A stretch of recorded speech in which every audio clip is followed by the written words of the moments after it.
Blaze Nocturne, the lone operative of the Phantom Order, completes the assassination of a Mexican human trafficker in Los Angeles with a meticulously staged car accident.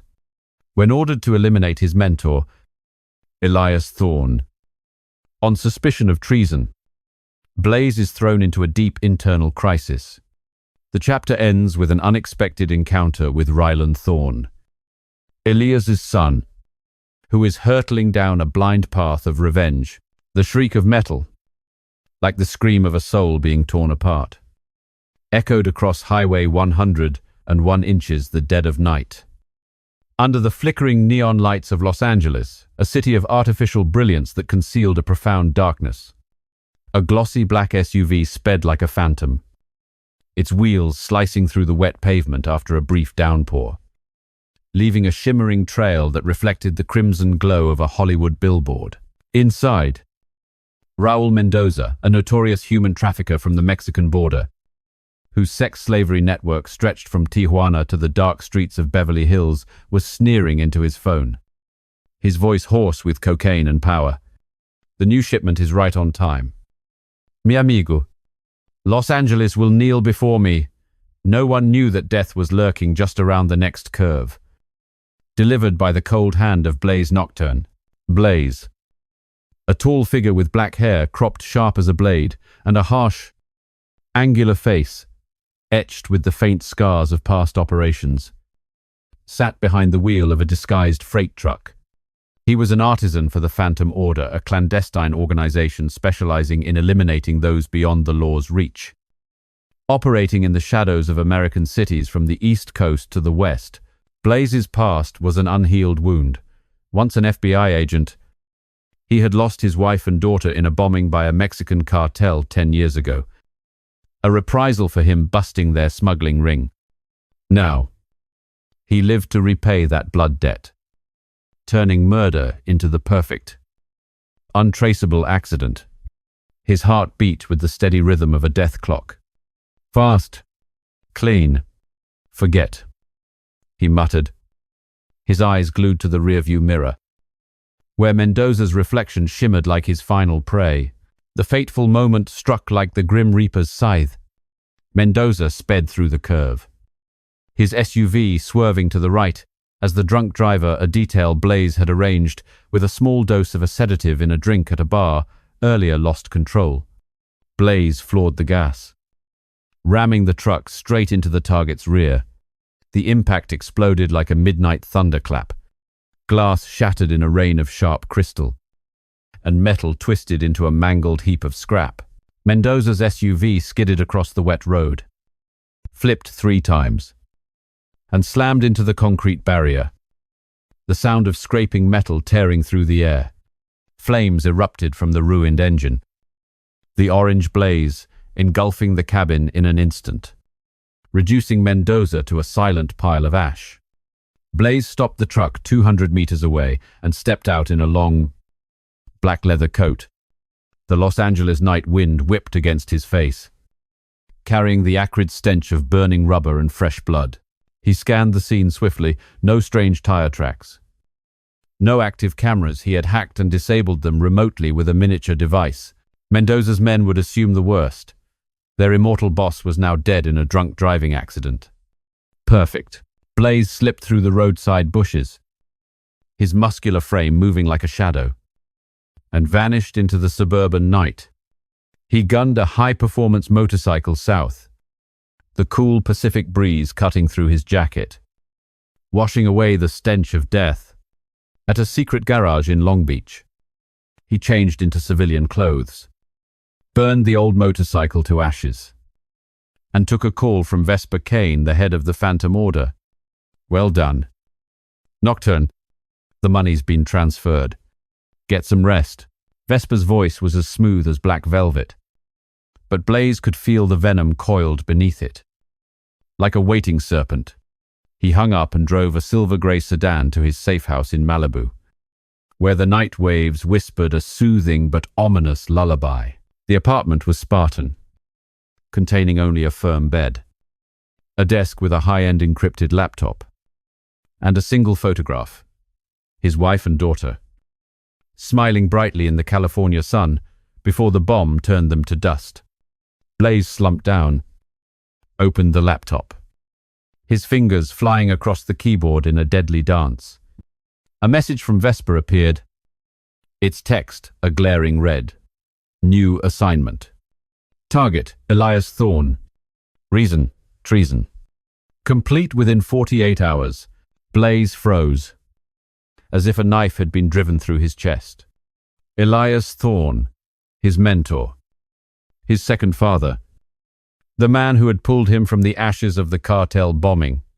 He had taught him everything, how to strangle a man without leaving a bruise, how to hack security systems remotely, how to survive when the entire world was hunting you like a rabid dog. Now, the Phantom Order suspected Elias of selling secrets to their enemies in Russia, where 4 agents had died in a failed ambush on the Eastern European border. Blaze called Vesper immediately, his voice calm but his heart racing. Is there some mistake? Elias is one of our pillars. Vesper's voice came through the speaker as cold as the Arctic wind. No mistake. His account received $7 million from an unknown source. He's an alcoholic. His son's a gambling addict. The rules are the rules. Blaze, do it, or I'll send someone else and you know the consequences. Blaze hung up and slammed his fist on the wooden desk, blood seeping from his white knuckles. He remembered Elias, a tall, thin old man with hair as white as a Moscow snow, a warm smile, but eyes that were always as watchful as a hawk's. There's no room for sentiment in this business. Elias had once said while teaching him to fire a silenced pistol in a dusty old garage. But now, Blaze's world was collapsing. Had he really betrayed them? Or was this someone else's game, played from the shadows?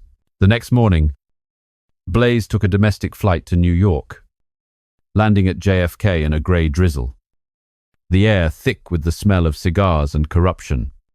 Vesper's office was hidden in a glass skyscraper in Manhattan, on the 47th floor, where Cuban cigar smoke drifted lazily past windows overlooking the murky Hudson River. Vesper sat behind a polished ebony desk, dressed in a perfectly tailored grey suit, her blue eyes as sharp as a razor's edge. I checked. Only 3 people knew about the Russia op. Me, Elias, and you. 4 men are dead.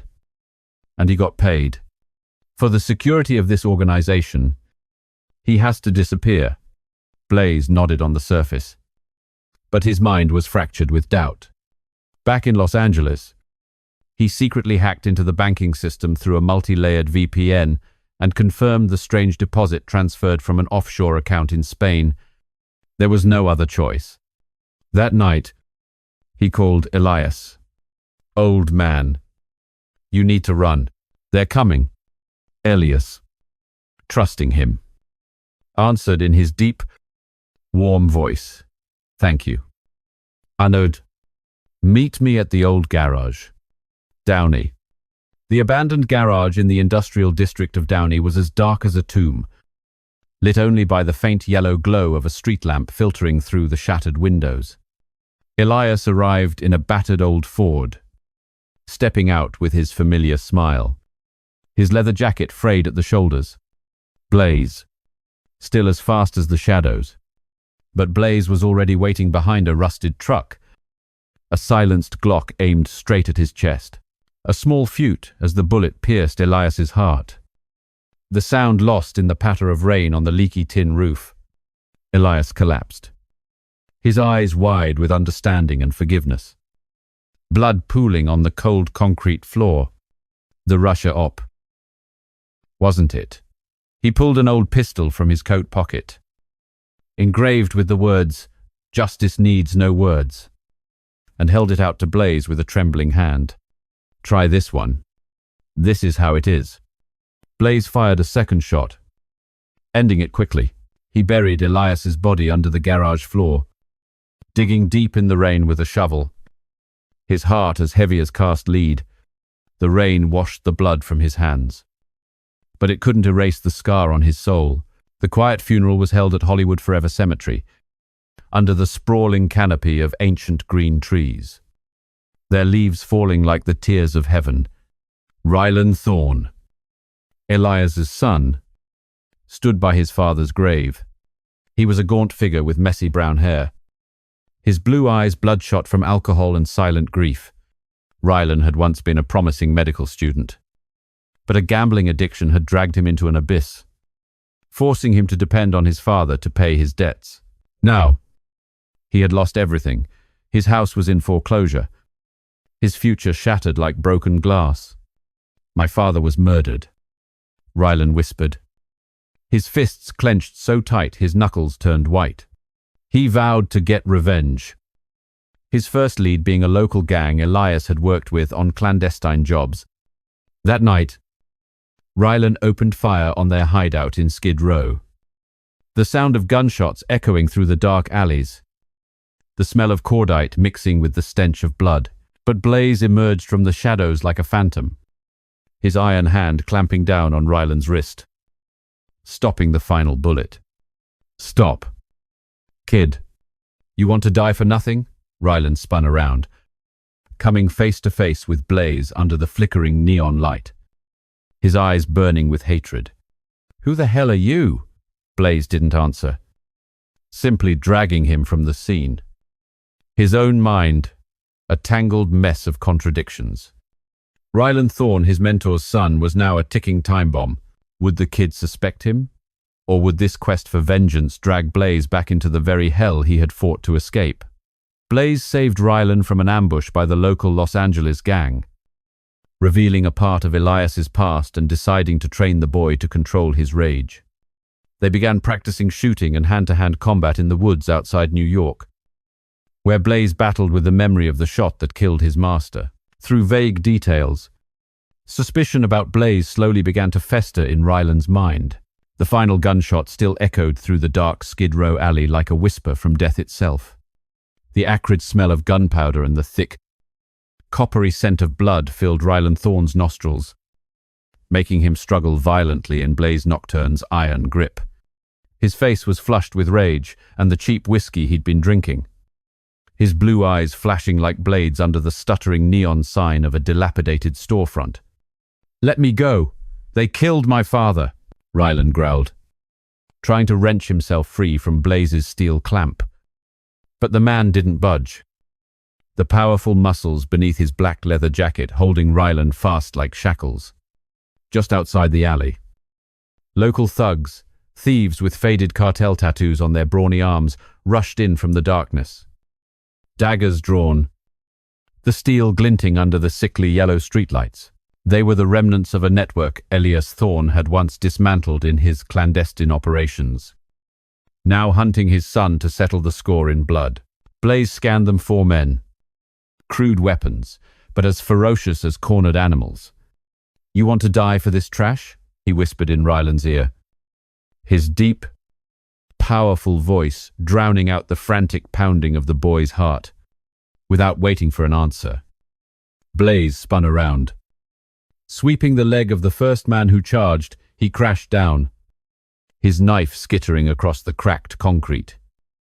The metallic clank, mixing with the sound of the Los Angeles night wind, whistling through the alley. The second man swung his knife in a wide arc, the steel blade flashing like lightning, aiming straight for Blaze's neck. He leaned away, his muscular arm seizing the man's wrist, breaking it with a sharp twist. A dry crack of bone echoed as the thug screamed in pain before Blaze slammed an elbow into his temple, finishing him with a judo throw that sent him splashing into a filthy puddle of stagnant water. Ryland stood frozen for a moment, watching Blaze move on the third man like a phantom from hell. A hook punch to the throat made him gag and collapse to his knees. Then a heavy elbow to the back of his neck sent his body slumping to the ground with a heavy thud. The last man, the biggest, pulled a pistol from his waistband. But Blaze was faster. He lunged, ramming him with his shoulder, then wrapped an arm around his neck, cinching it tight with the chokehold Elias had once taught him. The thug struggled, his fingernails clawing and tearing at the skin on Blaze's arm. But in just a few seconds, he went limp, his eyes rolling back in his head amidst a spreading pool of blood on the damp ground. In just 10 seconds, 4 men were lying in a heap, moaning weakly in the dark alley. Blaze picked up the old pistol from Ryland's hand, the one the kid had used to spray bullets wildly into their den, and tucked it into his own waistband. "They didn't kill your father. Kid, Elias Thorne didn't die at the hands of gutter rats like these." He pulled Ryland out of the alley, his movements quick but careful, avoiding the curious eyes from the dark windows of the dilapidated buildings lining the street. Blaze's black SUV was waiting at the end of the street, its engine humming as softly as a whisper in the night. They sped onto Highway 10, the night wind whipping through the open windows, carrying the distant smell of salt from the Pacific Ocean and chasing away some of the stench of death. Ryland gasped for breath, leaning his head against the cold leather seat, his trembling hand wiping sweat from his forehead. "You knew my father? What did he do to die like that?" Blaze drove in silence, his mind reeling with the memory of the Downey garage, the soft foot of the gunshot, Elias's wide eyes, full of understanding and forgiveness. He glanced at Ryland, a skinny 25-year-old with messy brown hair and blue eyes identical to his father's, and decided to reveal a sliver of the truth, just enough to keep him alive. "Elias was my mentor. He worked for an underground organization, eliminating people like Mendoza, but he was suspected of being a traitor. And his death isn't as simple as you think." Ryland slammed his hand against the car door, the sound echoing in the cramped space. "A traitor? My father wasn't like that. I'll find who killed him. Even if it kills me." Blaze sighed internally, his knuckles turning white as he gripped the steering wheel. The kid was so much like Elias, hot-headed, inexperienced, but with an unquenchable fire. "Don't be reckless. You'll be dead before you get anywhere near the truth. Stay at my place for now. We'll figure it out." They stopped at a late-night diner, the pink neon light glowing on old wooden tables covered in scratches from past brawls. Ryland sat across from him, holding a cup of bitter black coffee, his eyes still bloodshot from alcohol and unshed tears. "Who are you? Really? How did you know about the old garage?" Blaze looked straight into his eyes, his voice as steady as an assassin's heartbeat. "I'm Blaze Nocturne. Elias saved me from a Mexican cartel 10 years ago. I lost my family to them. Now, I pay my debts by surviving in the shadows." Ryland lowered his head, a tear tracing a path down his cheek, his voice breaking. "My dad used to talk about a disciple who was like a brother." "Was that you?" Blaze nodded, his heart as heavy as a stone. "Yeah, and I'll help you find the truth, if you learn how to survive first." No emotion, only action. Back at Blaze's Malibu apartment, a secluded villa hidden among thick trees and constantly scanned by infrared cameras, he gave Ryland the Spartan guest room. That night, Blaze lay on the hard leather sofa, his eyes wide open, staring at the dark ceiling as memories flooded back like a razor's edge. Elias teaching him how to stage a crime scene, laughing out loud when he missed his first shot in the Downey garage. There's no room for sentiment in this work. Blaze, but don't forget why you do it, for justice. And now, he was the one who had shot him. The next morning, Ryland woke up with a splitting headache. Wandering through the villa, his eyes landed on the pistol on the table, Elias's gun, inscribed with the faded words, "Justice needs no words." "This is my father's gun. Where the hell did you get it?" Ryland screamed, lunging at Blaze with a clenched fist, his rage exploding. A raw hand-to-hand fight erupted in the middle of the spacious living room. Ryland threw a fierce right hook, but Blaze dodged it easily, countering with a low kick to his knee that sent Ryland sprawling onto the polished wooden floor. He sprang back up quickly, using a karate move he'd copied from online videos, a horizontal chop aimed at Blaze's neck. He blocked it with a muscular forearm, then threw Ryland back to the floor with a lightning-fast takedown. "Stop!" I got it from the scene. Elias gave it to me before. He died. Rylan lay there, gasping for breath, tears streaming down his dusty cheeks. You were there. Why didn't you save him? Blaze sat down beside him, his voice as low and sad as the night sea breeze. I couldn't. The organization gave the order. But I will teach you so you don't end up like me. A wandering ghost. Rylan wiped his face, his eyes flashing with a mix of determination and suspicion. Teach me. My father chose you instead of me. Now, I'll become you to get my revenge. Blaze hesitated. Taking on a protege was a deadly risk, especially Elias's son. But if he didn't, Rylan would die for nothing, and the guilt would kill him. Fine. But remember, no emotions. Vengeance will devour you long before you ever reach your enemy. They left that same afternoon, taking a domestic flight to New York, then driving a black SUV into the forests of the Catskills, where the dense trees hid them from the outside world. The first light of dawn peeked through the thick canopy, mist clinging to the towering ancient trees. The cold air smelled of damp earth and rotting leaves. It's safe here, Blaze said, opening the trunk to retrieve a case of weapons, a Glock pistol, an AR on Besh rifle, a razor-sharp dagger, and a heavy punching bag.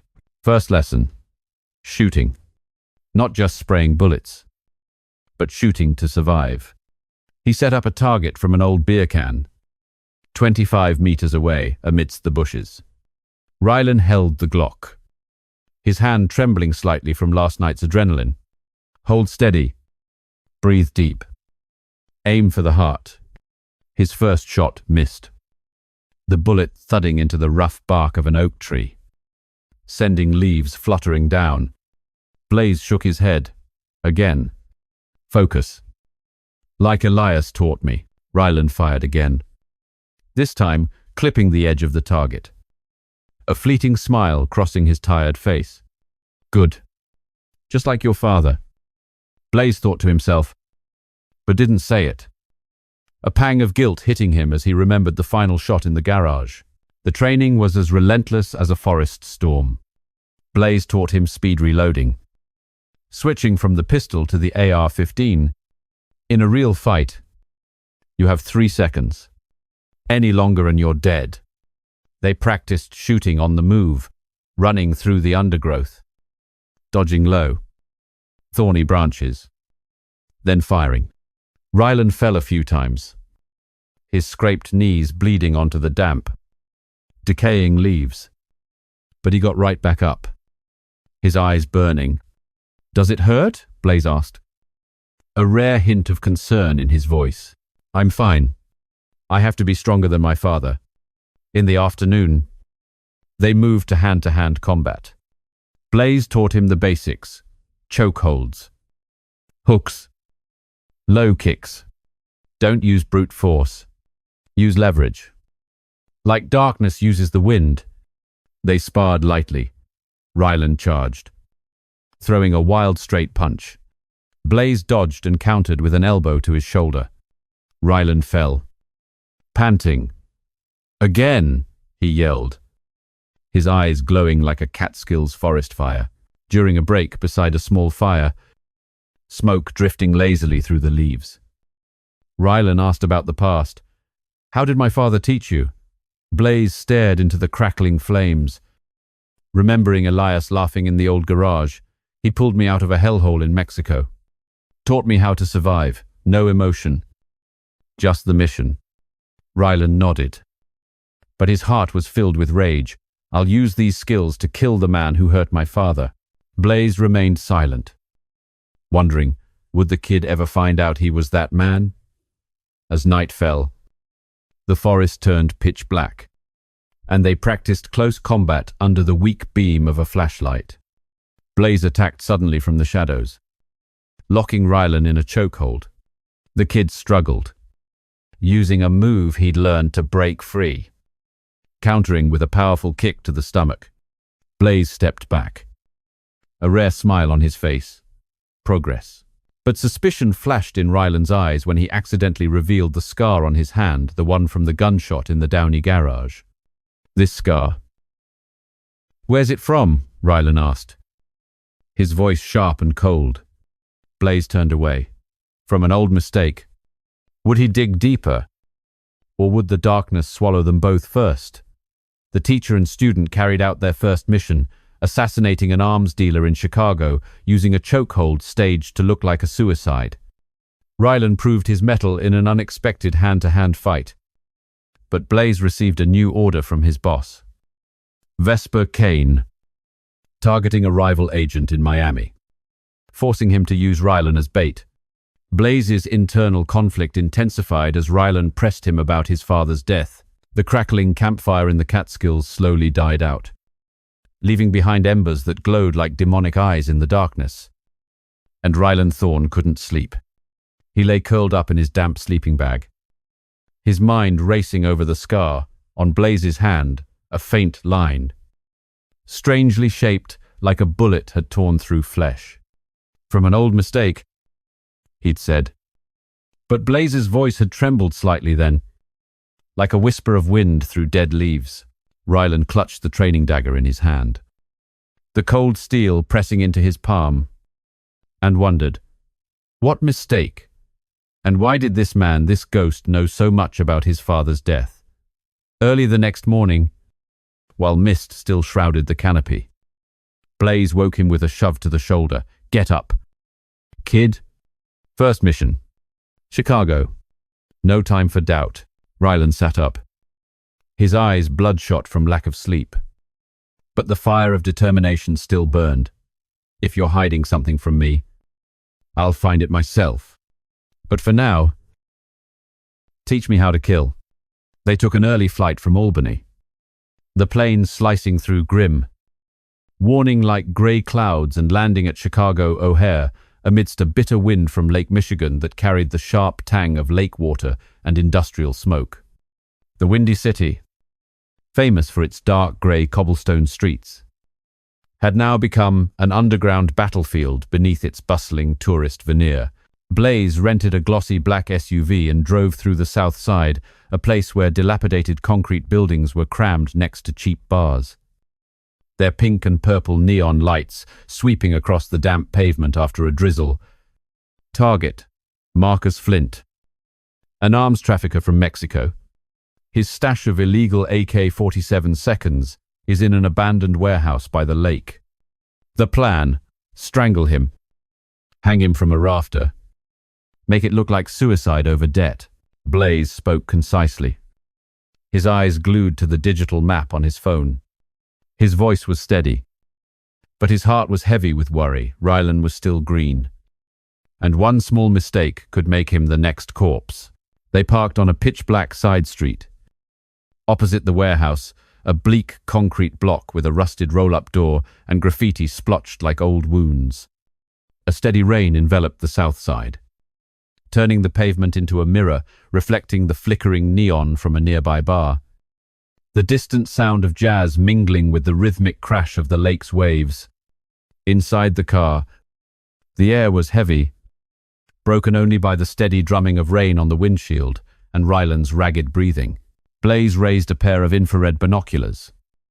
Observing Flint's large shadow through a second-floor window, he was inventorying guns with 3 burly bodyguards. The pale yellow light from a desk lamp illuminating wooden crates stamped with a cartel logo. He's there. Quick. Clean. No trace. Blaze whispered, his hand tightening around a leather belt, his primary weapon for the job. A thin cord as sharp as a curse. Ryland nodded, his heart pounding like a war drum, a cold sweat trickling down his spine despite the frigid lake wind. This was the first time he'd be part of a planned killing, not the blind, vengeful rage of Skid Row, but a real test. They left the car and cut through a dark alley. The rain soaked through Blaze's leather jacket and Ryland's grey hoodie, the smell of rust from the warehouse hitting their nostrils, mixed with the sound of water dripping from a hole in the corrugated iron roof. Blaze led the way, climbing a fire escape with the agility of a stray cat. Ryland followed, his hand trembling slightly, gripping his own belt. Inside, the corridor was filled with wooden crates and the thick smell of gun oil. The air was as musty as a tomb. Blaze gave the signal. "I'll take the guards. You get Flint. Remember, strangle him from behind, hang him from the iron rafter, and leave the fake suicide note." Ryland swallowed hard, adrenaline surging through him. Mixed with a vague sense of dread, he pictured his father's face, Elias, in that Downey garage, and wondered if he would be proud. The door flew open, and Blaze moved in like a phantom. The first guard didn't even have time to draw his weapon before Blaze's fist slammed into his throat, sending him collapsing to the concrete floor with a choked, gurgling sound. The second man swung an iron pipe at Blaze's head, but he dodged, locking the man's arm in a lightning-fast hold and snapping his wrist. The sharp crack of bone echoed in the confined space, followed by an elbow to the temple that finished him. Ryland stood frozen for a second, stunned by Blaze's speed, then lunged for Flint. The trafficker, an obese man with a cartel dragon tattooed on his neck, was counting money on a rotten wooden table. "Who's there?" he startled, his hand reaching for a Beretta in a drawer. But Ryland was faster than he expected. He wrapped the belt around Flint's neck from behind, pulling it tight with the strength gained from grueling sparring sessions in the Catskills. Flint thrashed violently, his fingernails tearing at the skin on Ryland's hands. His face turned crimson from lack of oxygen, his gurgles sounding like a pig being slaughtered. "Faster, kid," Blaze whispered from a dark corner, where he was dragging a guard's body behind a stack of crates. Ryland gritted his teeth, using his knee to pin Flint's legs, and pulled harder. His muscles trembled with the effort, but the memory of his father's grave urged him not to let go. In seconds, Flint went limp. His eyes rolled back, white, his tongue lolling out. Purple. Ryland hauled him onto a chair, looped the belt around an iron rafter overhead, and created the perfect suicide scene. No blood. Just a crime boss who was despondent over cartel debt. He was panting, his hands slick with sweat and covered in bright red scratches. But his eyes were shining, a killer awakening from the ashes. Blaze did a quick check. No fingerprints. Thanks to their leather gloves, no cameras, he'd hacked them remotely. Good. Let's go. They slipped through a broken window, dropped into the alley, and melted into the crowd in the pouring rain. The sound of the Michigan waves lapping in the distance like a deathly lullaby. In the car, Ryland laughed, the adrenaline still coursing through his veins. "I did it. Blaze, just like my dad. Right? He'd be proud." Blaze glanced at him in the rearview mirror, his angular face expressionless. But his heart ached. The kid had talent, but he was too emotional. One mistake would get them both killed. Don't get cocky. Flint was easy prey. The real world is a lot harsher than Chicago. Ryland fell silent, but the smile lingered, like a sunbeam breaking through the gloomy clouds. They rested at a cheap motel on the outskirts of the city, the flickering fluorescent light overhead illuminating a moldy ceiling, the stale smell of old cigarettes filling their nostrils. Blaze checked his encrypted phone. A message from Vesper Kane appeared in red text. "Flint is done. New mission. Target Victor Slade. A rival operative from Red Eclipse, a Russian shadow organization. Location: Miami. He likes young men at bars. Use Ryland as bait." Blaze frowned, his knuckles turning white as he gripped the phone. Victor Slade, an artist like him, who had taken down 5 Phantom Order agents on the Mexican border with just a dagger. His weakness, a penchant for hunting young men in nightclubs. Use Ryland? That was throwing him to the wolves. Too dangerous, Blaze thought, looking over at Ryland, who was cleaning a gun in the corner of the room. His movements were clumsy but determined. The neon light from the window highlighting a new scar from his training. He called Rylan over, sitting down on the stiff bed. "Slade's in Miami. Here's the plan. You pose as a young drifter, get his attention at a bar. When his guard is down, you slip a poison into his drink, 1 drop, and he'll collapse like he's just drunk." Rylan nodded, his eyes flashing with excitement. "I'm ready. I finally get to use my real skills."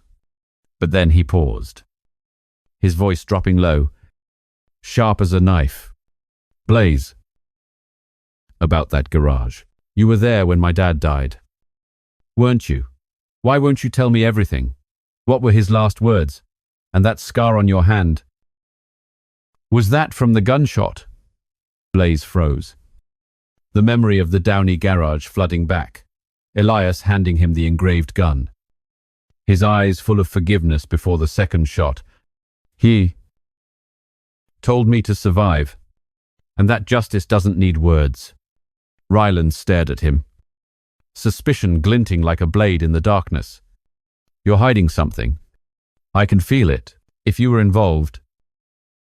Blaze turned away, his conscience twisting like an old wound reopening, a cold sweat running down his back despite the motel room's chill. Telling him the truth now would destroy him and the mission. "Focus on Slade. Your emotions will get you killed first." Rylan: "And I won't let that happen." But inside, Blaze wondered, was the kid ready for Miami? Or would the truth about Elias explode before Slade was dead, at a Miami bar? Rylan approached the rival agent with his youthful charm, leading to a dramatic knife fight where he took down his enemy with a broken bottle. Blaze intervened just in time. But the organization warned him about the risks of training Rylan. They moved on to San Francisco for the next mission, where Blaze began to suspect Vesper Kane based on hacked data. In the damp motel room on the outskirts of Chicago, the pitter-patter of rain on the tin roof faded, leaving a silence as heavy as a dangling blade. Rylan Thorne sat curled up on the stiff bed, the neon light from a billboard outside casting an eerie glow on his face, highlighting the suspicious glint in his blue eyes exactly like those of Elias Thorne, the father he never truly understood. "You say survive like it's a curse. Blaze. But that scar, what story is it telling that you're too afraid to speak?" His voice was sharp, cutting through the cold air as his hand tightened around the tiny vial of poison, the weapon for the Miami job. Blaze Nocturne stood by the window, his tall silhouette outlined against the thin curtains, his back turned to hide the sharp pain in his chest. The memory of the Downey garage returned, the thump times of the silenced pistol, Elias's trembling hand offering the engraved gun, and the look in his eyes, not anger, but a forgiveness that left him trapped between living and dying. "It's from a rainy night in Downey, just like this one. Elias. He taught me that justice sometimes means getting blood on your own hands. Now, get some sleep. Miami is waiting, and Slade won't wait for someone who hesitates." Rylan lay down, but sleep wouldn't come. He wondered if Blaze was the key, or if he was the lock hiding a dark truth. The next morning, they took an early flight to Miami. The plane glided over fluffy white clouds under a brilliant blue sky, landing in the hot, humid air rising from the tarmac, carrying the scent of the Atlantic's salt and a hidden danger. Miami, a city of blinding sunlight and hedonistic shadows, greeted them with sparkling marble-paved streets and convertibles speeding beneath rows of green palm trees. But Blaze knew better. Beneath that vibrant surface lay a network of spies and criminals, a place where Victor Slade, the artist of Russia's red eclipse, hunted his prey. They checked into a cheap beachfront hotel. The waves of the Atlantic lapped rhythmically outside the frosted glass window, and the distant sound of salsa music drifted from Ocean Drive. Blaze checked his weapons, a razor-sharp dagger hidden in his boot, a silenced Beretta under the bed, and the small vial of poison. 1 drop paralyzes. 4 drops kill instantly. It'll look like he drank too much. Rylan nodded, adjusting the collar of a tight-fitting white shirt that accentuated the toned physique he'd built in the Catskills. But his eyes were still fixed on the scar on Blaze's hand as he wrapped it with tape. "You're going to tell me everything after Miami, right? About the garage and my dad." Blaze was silent, his heart heavy. "Later, if we survive." Night fell over Miami Beach like a black velvet curtain. The Neon Tide Bar, a hotspot in the heart of South Beach, throbbed with the pounding beat of electronic music. Blue and purple neon lights sweeping across the frenzied dancing crowd. The acrid smell of rum mingled with expensive perfume and the salt of the sea, creating a suffocating, seductive atmosphere. Rylan sat alone at the gleaming wooden bar, his hand caressing a fake silver bracelet, a delicate bait to lure Victor Slade. Blaze was hidden in a pitch-black corner a few meters away, his cold, sharp eyes scanning the crowd like a predator's radar. A tiny earpiece connected to Rylan's mic. "Focus. Kid. He's coming. Drug in the drink.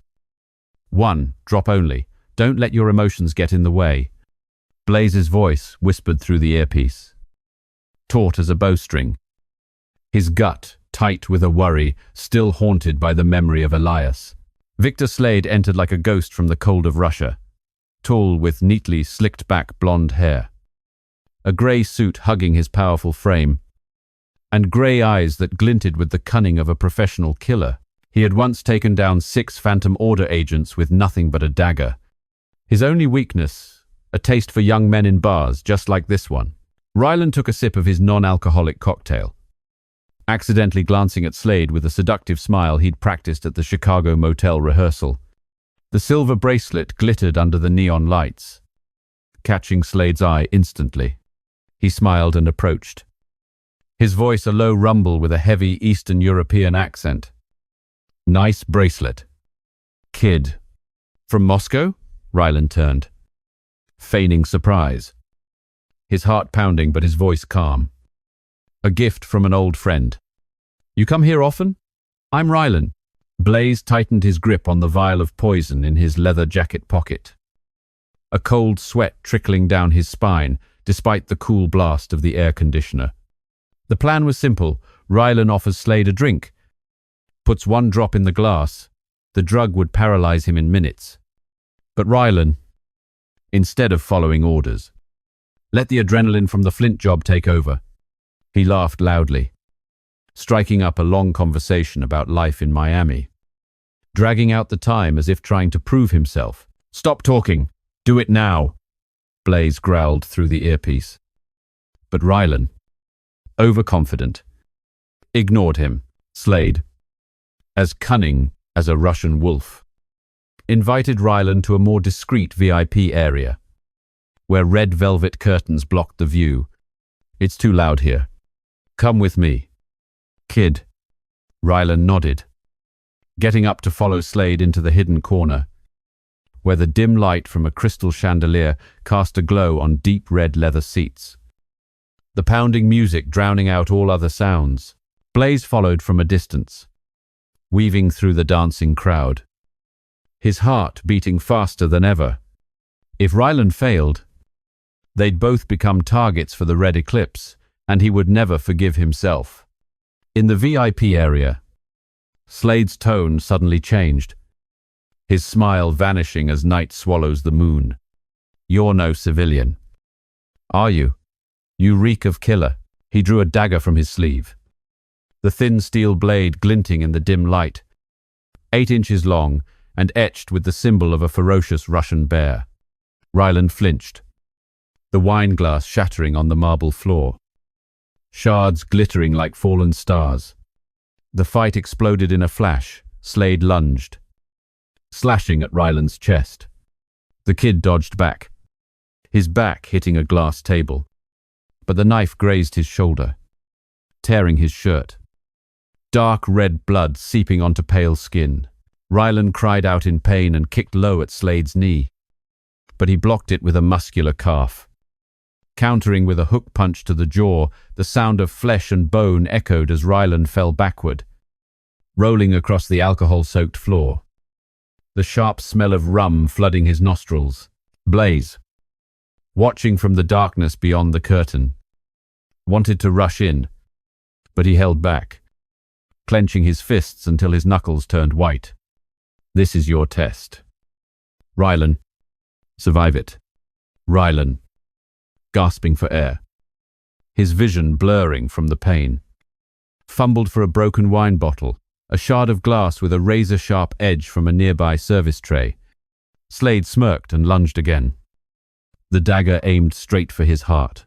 Rylan rolled out of the way, ramming the broken bottle deep into his thigh.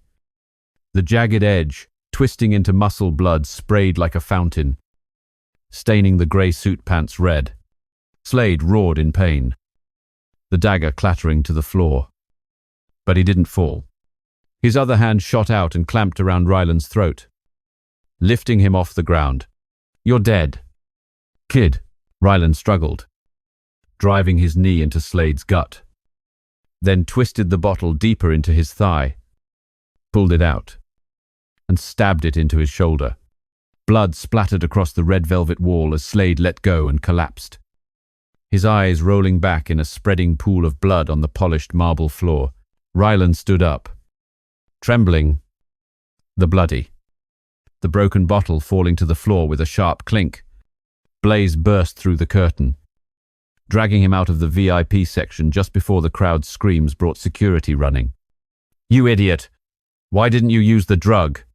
Blaze snarled through the earpiece, pulling Rylan into the back alley, where the hot, humid Miami night air slapped them like the breath of a demon. The salty smell of the sea mixing with the stench of blood. They jumped into the SUV and sped off into the night, the city lights glittering behind them like a reminder of the thin line between life and death. In the car, Rylan clutched his shoulder, blood soaking through his shirt.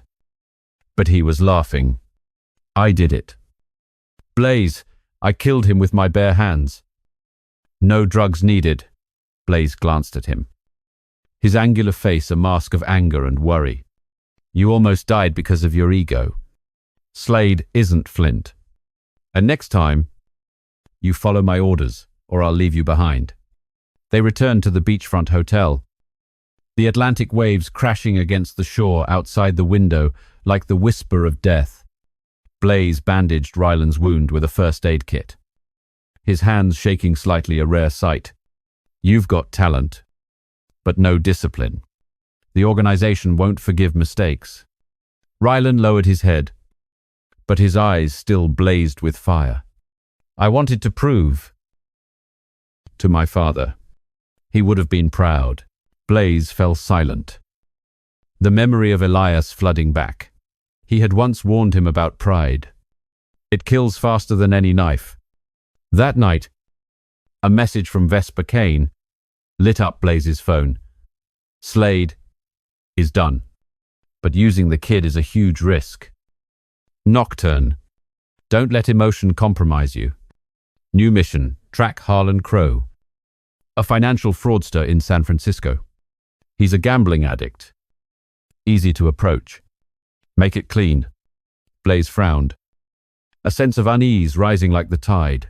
How did Vesper know the details about Rylan? He quickly hacked into the Phantom Orders system through his encrypted laptop.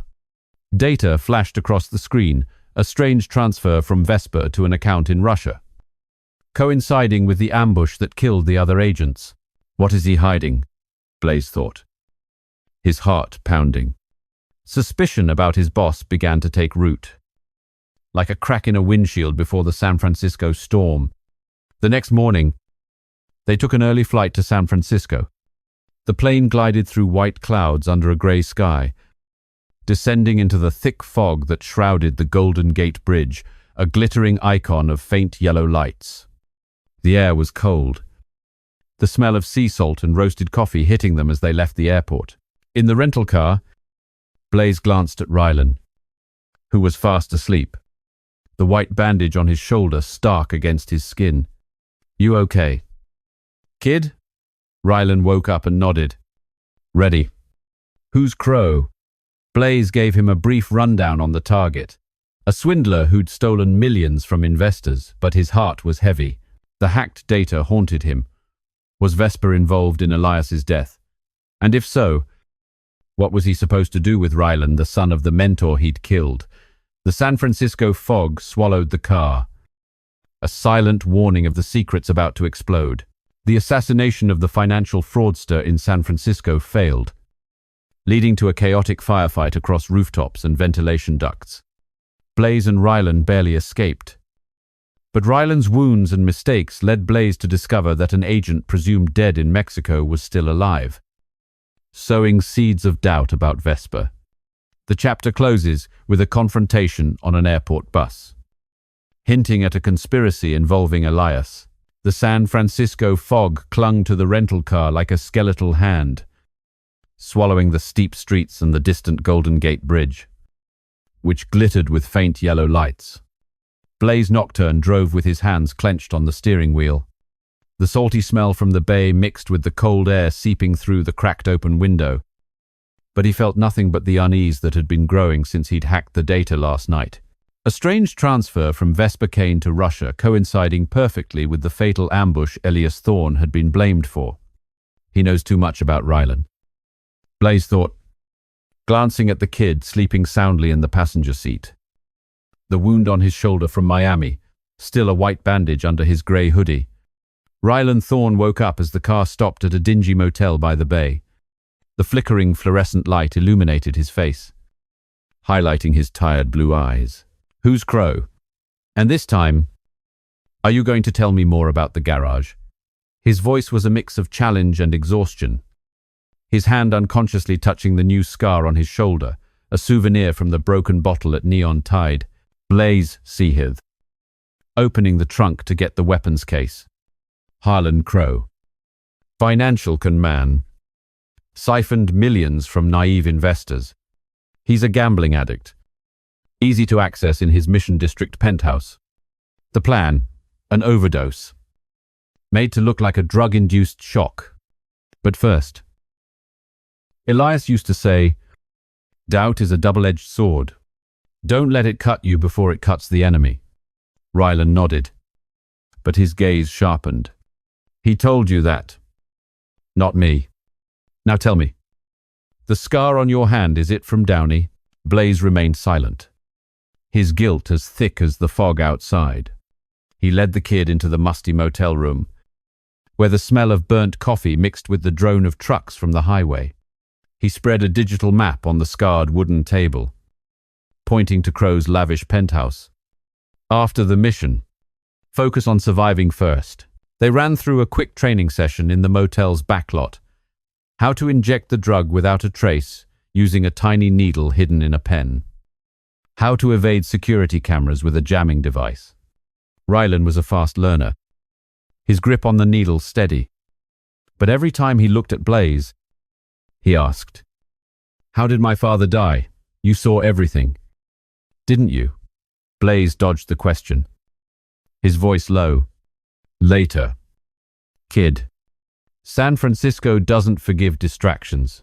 As dusk fell, a thick fog descended like a grey curtain over the Mission District, turning the steep streets into a labyrinth of shadows. They stood on the roof of a rundown building next to the penthouse. The cold wind from the bay whipped at their faces, carrying the smell of salt and exhaust. Through Crow's frosted glass windows, they could see the con man, an obese figure with a fake silver beard and a greedy smile, preaching to a crowd of mesmerized investors on a large screen. A wealthy future is just one click away. Crow had scammed tens of millions of dollars, using the money to feed a secret gambling addiction in underground casinos. Blaze checked his gear, a mini camera mounted on his infrared glasses, a silenced Beretta hidden in his black leather jacket, and a vial of overdose-inducing drugs, a cocktail of cocaine and paralytics. He's prepping the needle. Wait for the bodyguard to leave. Blaze whispered into his tiny earpiece, his voice sharp and cold, cutting through the whistling wind. Rylan nodded, his heart hammering. cold sweat seeping through his hoodie despite the chilly fog. The opportunity came. The burly bodyguard left the room to take a call in the hallway.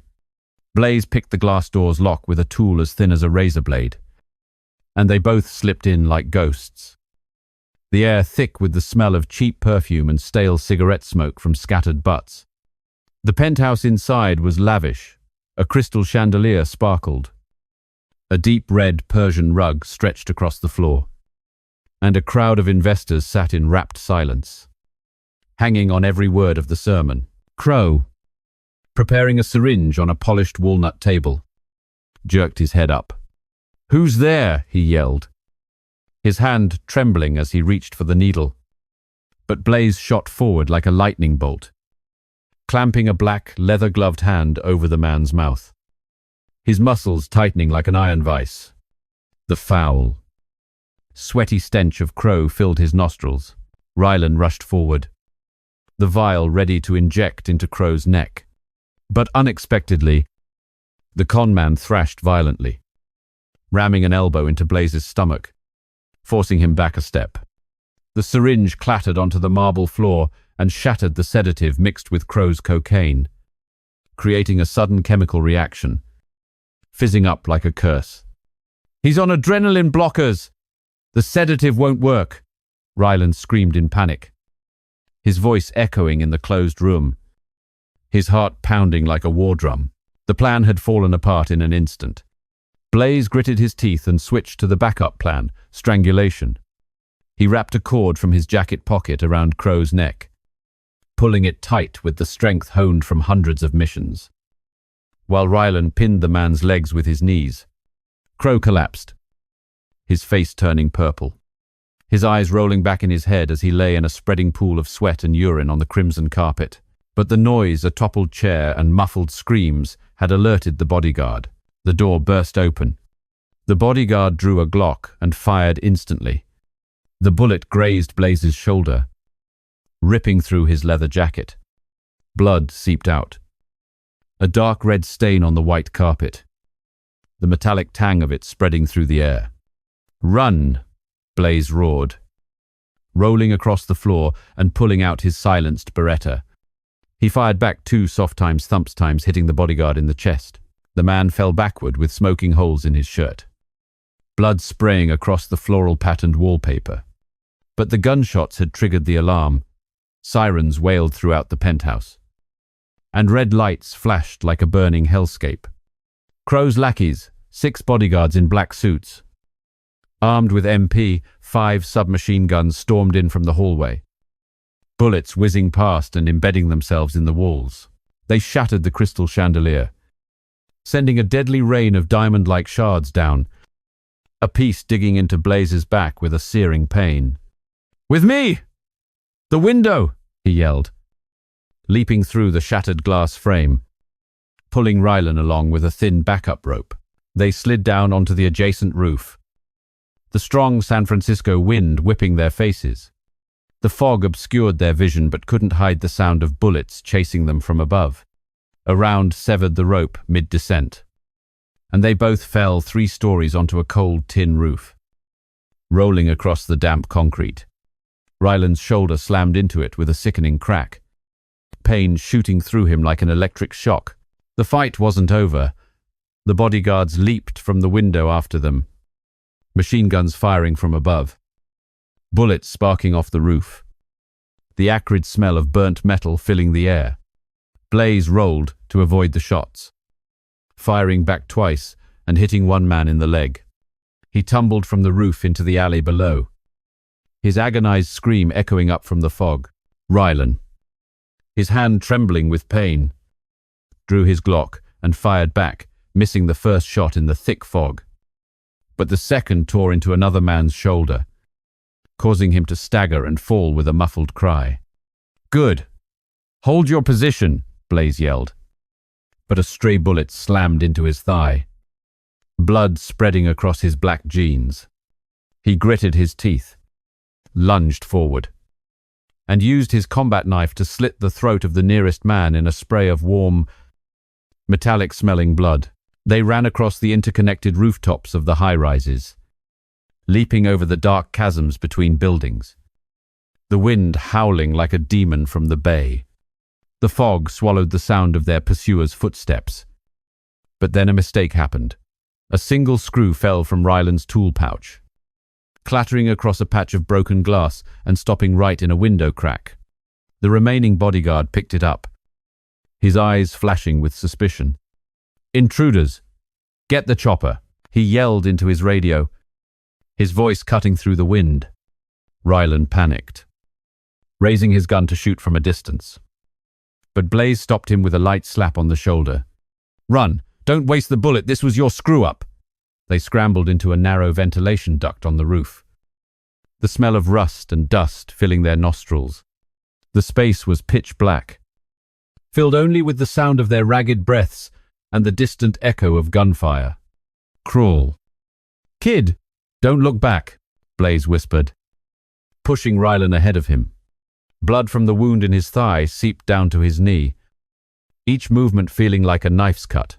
After 10 hellish minutes, they emerged from the vent, dropping into a dark alley as a helicopter roared overhead, its powerful searchlight cutting through the fog. Blaze pulled Rylan into the crowds on Market Street, blending into the stream of people in grey raincoats. The smell of coffee from a roadside stand mixing with car exhaust. He limped along, blood dripping from his thigh onto the sidewalk.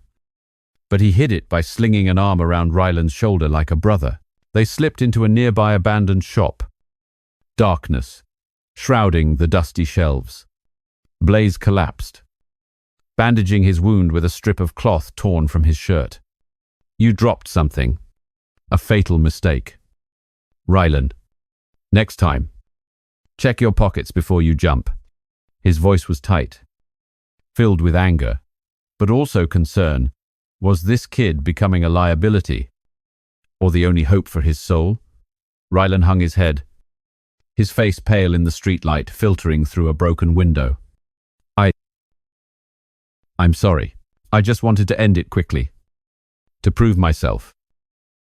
To you. And to my father. Blaze seethed, checking his encrypted phone through a wave of sharp pain. A message from Vesper. "Crow is done, but it was messy. Handle your own wounds. Next mission, SFO Airport. Tail a corpse from Mexico." Blaze froze. Mexico? The ambush that killed 4 Phantom Order agents, the one Vesper had blamed on Elias. He quickly hacked into the system. Data flashing on the cracked screen. The target was Nate Reyes, an agent presumed dead in the Mexican desert, now confirmed to be alive in San Francisco. Reyes knows about Elias, Blaze whispered, his heart starting to pound like a drum. If Reyes was alive, Vesper had lied, and Elias's death wasn't a betrayal. Rylan looked at him, suspicion rising in his eyes. "What else are you hiding? What about Mexico? Does this have to do with my father?" Blaze fell silent, then pulled the boy to his feet. "We're going to the airport. There's someone we need to meet, and maybe the truth." They plunged back into the foggy night, the distant wail of police sirens sounding like a curse. At SFO International Airport, the crowd was a noisy mess of flight announcements and the smell of burnt coffee from a kiosk near the gate. Blaze spotted Reyes ashort, a small man with thick glasses and a wrinkled grey coat pulling a suitcase through security, his eyes darting around like a cornered rat. "That's him." Blaze signaled through his earpiece. Rylan nodded, but his gut was twisted with anxiety. "Does this have to do with my father?" They squeezed onto a packed airport shuttle bus, standing in a corner at the back, their eyes locked on Reyes. The bus swayed as it rolled onto the highway, the pale yellow of the streetlights sweeping across the windows. Blaze moved closer, his hand concealing a dagger. "Nate Reyes." The man whipped around, his eyes wide with recognition. "Nocturne. You're alive?" Reyes sneered, his hand stealthily reaching for a gun under his coat. But Blaze was faster. He lunged forward, pinning the man to the seat. his knife at his throat amidst the panicked screams of the other passengers. The scent of fear filling the air. A hand-to-hand fight erupted in the cramped space. Reyes kicked Blaze hard in the stomach, broke free, and wildly pointed his gun around. Blaze dodged, landing a hook to the man's jaw with a sickening crack of bone. The gun clattered under a seat. Rylan jumped in from behind to help, but Reyes slammed him into the cracked window, a sharp impact, the glass shattering like rain. Blaze roared, locking Reyes in a chokehold with his muscular arm. "Talk! Who was behind the Mexico job?" Reyes gasped for air, blood streaming from his nose. "Vesper. He paid me $4 million to kill the other 5. He wants control of the Phantom Order. Elias." He knew too much. He was about to expose him. Blaze squeezed tighter, his eyes bloodshot. Elias wasn't a traitor. Reyes shook his head weakly. No, he was a thorn in Vesper's side. The confession hit like a lightning bolt through the fog. Blaze had killed Elias because of a lie. Reyes used the moment of hesitation to stab a knife into his shoulder, blood sprayed. And Blaze let go, staggering back. Reyes scrambled for the bus door and jumped out onto the highway. Blaze, gritting his teeth, chased after him, ignoring his wounds. But a truck was bearing down on them. A horrific crash echoed through the air. Reyes lay motionless on the blood-soaked asphalt. Blaze stood there, a light rain mixing with the blood. His heart heavy. Vesper had turned him into a murderer. Rylan ran up, panting. "What did he say?" "About my father." Blaze turned away, hiding his anguish. Vesper was behind everything. Elias was innocent. Rylan clenched his fists, his eyes red. "I'm gonna kill him!" Blaze grabbed his shoulder. "Calm down. We need a plan." But inside, he knew. This truth would destroy everything. Would Rylan ever forgive him when he found out who pulled the trigger? Blaze and Rylan infiltrate a villa in Mexico to abduct Vesper's lawyer and extract information about his Russian stronghold. A close-quarters battle erupts amidst heavy smoke grenades, leading to a direct, defiant call with Vesper.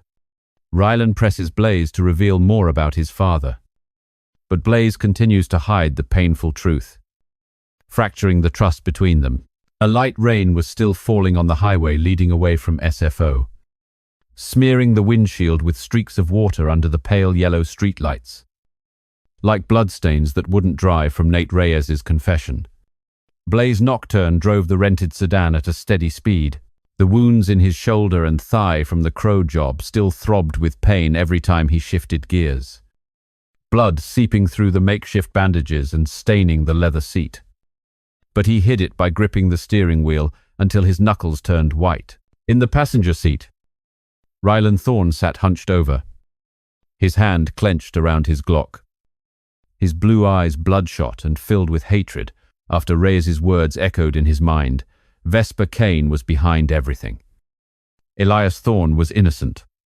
Vesper. He killed my father. We're flying to Mexico now. Right? Rylan growled, his voice trembling with a mix of rage and the pain of betrayal. His fingers whitening on the grip of his gun, Blaze glanced at him in the rearview mirror. His angular face, weary in the dim light of the dashboard. The San Francisco fog still clinging to the windows like a curse. Not so fast. The kid. He's got a lawyer in Tijuana, Javier Ruiz. We grab him, drug him, and get the location of the Russia safe house. That's the first step. Rylan slammed his hand against the car door, the sound echoing in the cramped space like a gunshot. The first step? I want to end him now. You. You knew from the start, didn't you? About the garage, about the gunshot. Reyes said Elias was about to expose everything. Were you involved? Blaze was silent. The memory of Elias collapsing, hitting him like a knife's edge. But all he said was, later. For now, we survive. The car sped into the darkness, heading for a night flight to Mexico, where the desert waited with its deadly secrets. And Rylan wondered, was Blaze an ally, or the very ghost hiding the truth? They landed at Tijuana's airport as the dawn broke. Red as blood. The dry air, thick with the smell of desert dust and border truck exhaust, hit their nostrils.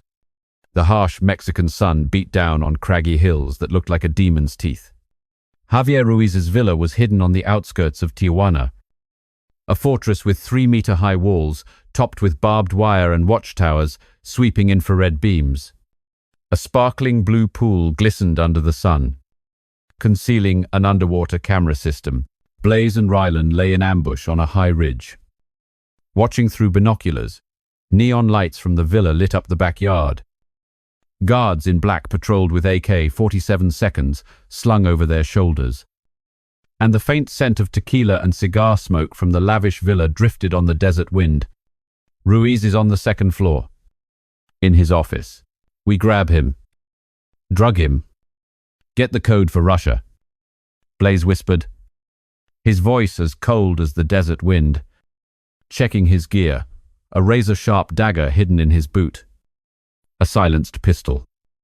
A vial of anesthetic. And 2 smoke grenades. Rylan nodded. But his eyes were sharp with cold suspicion. You taught me everything. But you hid the truth about my father.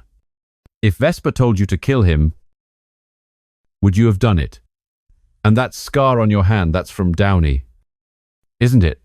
Blaze stiffened. Not answering. Only motioning for them to crawl down the hill. The trust between them was cracking like dry desert rock. And he knew the truth about the garage would be a time bomb if Rylan dug any deeper. They snipped the barbed wire with small pliers. Their movements fluid as they dodged the sweeping searchlights. The desert air was dry in their throats. The smell of dust mixed with the pungent scent of cactus flowers. Blaze led the way, darting into the backyard like a ghost. He plunged his dagger into the first guard's neck before the man could scream. Hot blood sprayed onto his hand as the body crumpled behind a thorny bush. A gurgling sound dying on the wind. Rylan followed, heart pounding, pulling the training knife from his belt, its steel blade glinting in the morning sun. They slipped through a dark cellar door, the thick smell of oil and tobacco hitting them. A marble-tiled corridor lined with threatening cartel paintings led to the second floor. Blaze picked the lock on Ruiz's office with a small electronic tool and burst in. The middle-aged lawyer, wearing thick glasses, was sitting behind a massive ebony desk, speaking on the phone, his reedy voice chattering in Spanish about a transfer from Russia. "Who's there?" Ruiz yelled, his hand reaching for a gun in his desk drawer. But Blaze lunged forward, covering his mouth with a black leather glove, his muscles tightening like iron pliers. The stench of the man's fear filled his nostrils. Rylan quickly bound Ruiz's hands with rope, his eyes blazing with fury. "Talk! Where is Vesper Kane? The Russia safe house?" Ruiz's face went pale as he shook his head in panic. "I don't know. He uses encrypted channels, only a code." Blaze pressed his knife to Ruiz's throat, the cold steel touching his skin. "You don't talk. Your family in Tijuana pays the price. What school does your daughter go to?" He was bluffing. He didn't have a picture. Just a trick Elias had taught him. But Ruiz screamed, his voice breaking. "Moscow, under an abandoned factory on the outskirts. The code is 52 Beta. Just let me go." Blaze nodded and injected the anesthetic into the man's neck. Ruiz collapsed, his eyes rolling back in his head, slumping over a desk cluttered with papers and encrypted USB drives. But they had made a mistake. Ruiz's scream had triggered the alarm. Sirens blared across the villa. Searchlights turned the desert as bright as day, and the sound of dogs barking erupted from the backyard like howling demons. "Run!" Blaze roared, pulling Rylan into the hallway. But the guards, 7 burly men with machine guns, were already storming up the stairs. bullets exploding like desert thunder. A brutal close-quarters battle erupted in the narrow hallway. Blaze threw the first smoke grenade. Thick white smoke billowed out like a toxic fog from hell, obscuring their vision amid the sounds of coughing and Spanish curses. Blaze dove through the smoke, landing a hook on the first man's jawbone crunched, and he staggered back into a wooden table. Blaze's dagger sliced cleanly across the second man's throat, blood spraying into the white smoke. Rylan, panicked but agile, used his knife to slash across a third man's arm. Blood splattered on the marble floor as the man screamed in pain before Rylan swept his legs out from under him. "Watch my back," Blaze yelled. Dodging a spray of machine gun fire, he rolled across the cold floor and fired 2 silenced shots into the fourth man's chest. The bullets made soft thump-thump sounds as they tore through flesh, and the man collapsed with a gurgle. Bullets zipped past, chipping plaster from the walls like desert sand. A man charged Rylan from behind, locking a muscular arm around his neck. Rylan struggled, driving an elbow into the man's gut, then twisted and plunged his knife into his thigh. Blood gushing into the smoke, Blaze spun back to help, taking the man down with a sharp judo throw. His neck snapped with a dry crack as his body crashed to the hallway floor. They sprinted down the corridor, smoke chasing them. Blaze threw his second smoke grenade for cover, the acrid chemical smell stinging their noses. "Second floor window," he ordered, shoving Rylan through the shattered glass. They both landed on the roof of a truck parked below, rolling across the thin metal with a loud crunching sound. A sharp, fiery pain shot through Rylan's ribs. The roar of a helicopter grew louder in the distance, its searchlight sweeping the rocky desert. Guards leaned out of the window, firing their machine guns. Bullets sparked against the truck, and the smell of burning rubber filled the air. Blaze pulled Rylan into a patch of cactus, dodging another volley of bullets, and fired back, taking one man down from a distance. The bullet went through his head amid the smoke and dust, and his body tumbled onto the sand. "You okay?" he asked, his voice hoarse from smoke and pain. Rylan nodded, but his hands were trembling. "I saw you shoot, exactly like you described at the garage. You were there." "Blaze, why didn't you save my father?" Reyes said. "Elias was innocent, you knew from the start. Didn't you?" Blaze froze, unable to answer. He pulled the boy behind a large rock, his heart pounding as the truth bled out like an old wound under the scorching desert sun. In a nearby shallow cave, they waited for the helicopter to leave. A small fire crackled in the pitch-black desert, its smoke mingling with the distant smell of roasted meat. Blaze took out an encrypted phone and called Vesper directly. Ruiz talked. "Moscow. Abandoned factory. 52 Beta. You've got nowhere left to run." "Kane." Vesper's dry laugh came through the speaker, smooth but as venomous as a desert snake. "Well done. Nocturne. But you don't understand. Elias had to die to protect the secrets of the Phantom Order. $2 million. And we end this cleanly. Rylan. He's just a pawn." Blaze gritted his teeth, his eyes burning under the sun.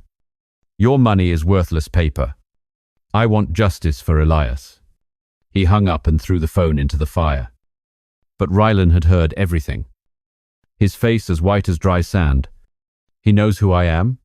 And you called my father by his first name? Tell me everything."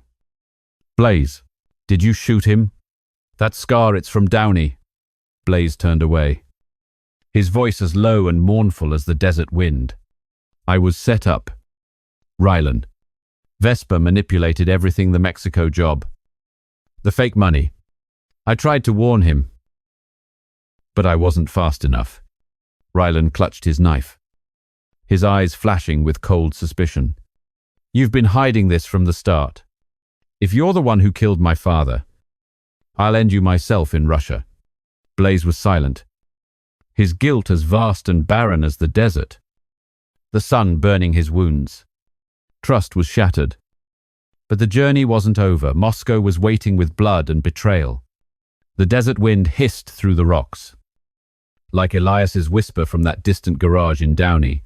Choose. Son, between blood and loyalty, would Ryland turn on him? Or would their shared hatred lead them to the same hell?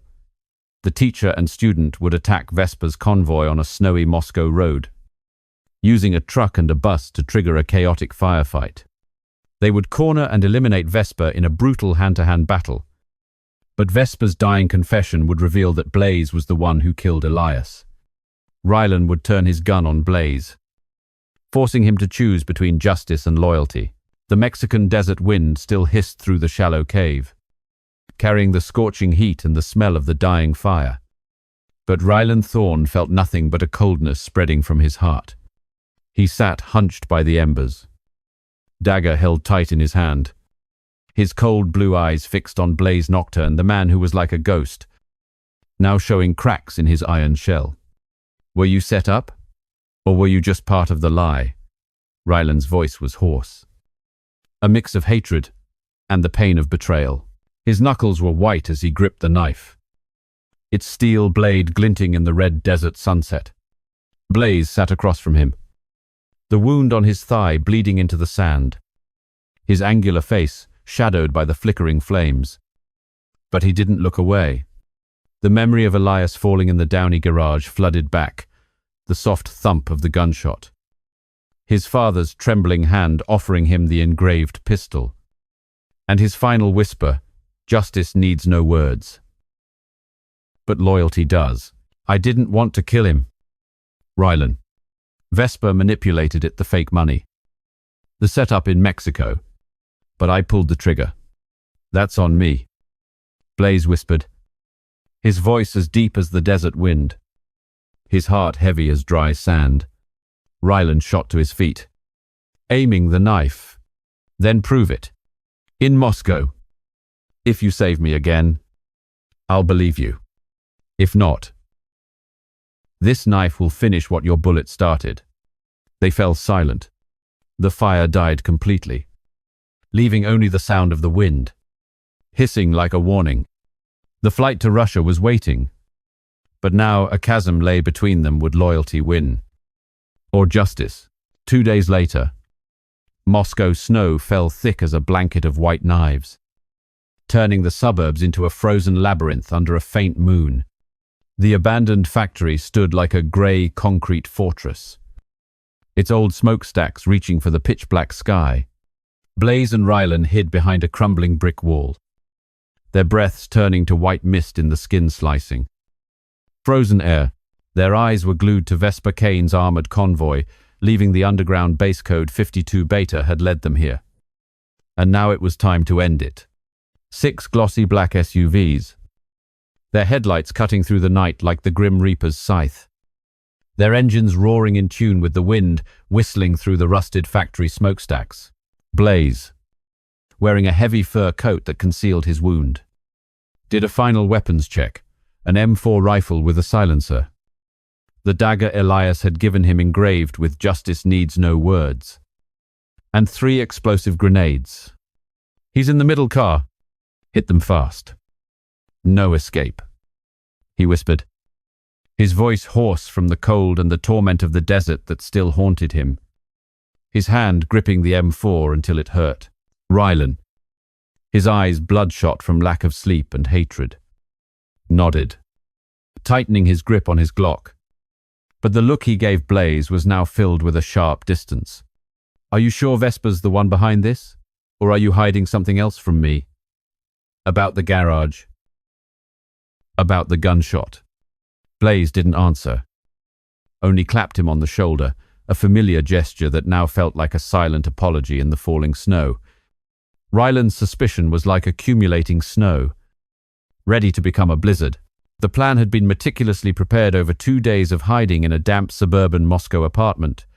Blaze had rented 2 old, rickety buses and a large truck, parking them on the highway leading into the city, their engines rumbling, Waiting for the signal amidst the white snow, they jumped into the first bus. Ryland sat behind the wheel, shivering from the bone-deep cold, while Blaze assembled the M4 with the deadly precision of a machine. When the convoy gets here, ram the lead vehicle.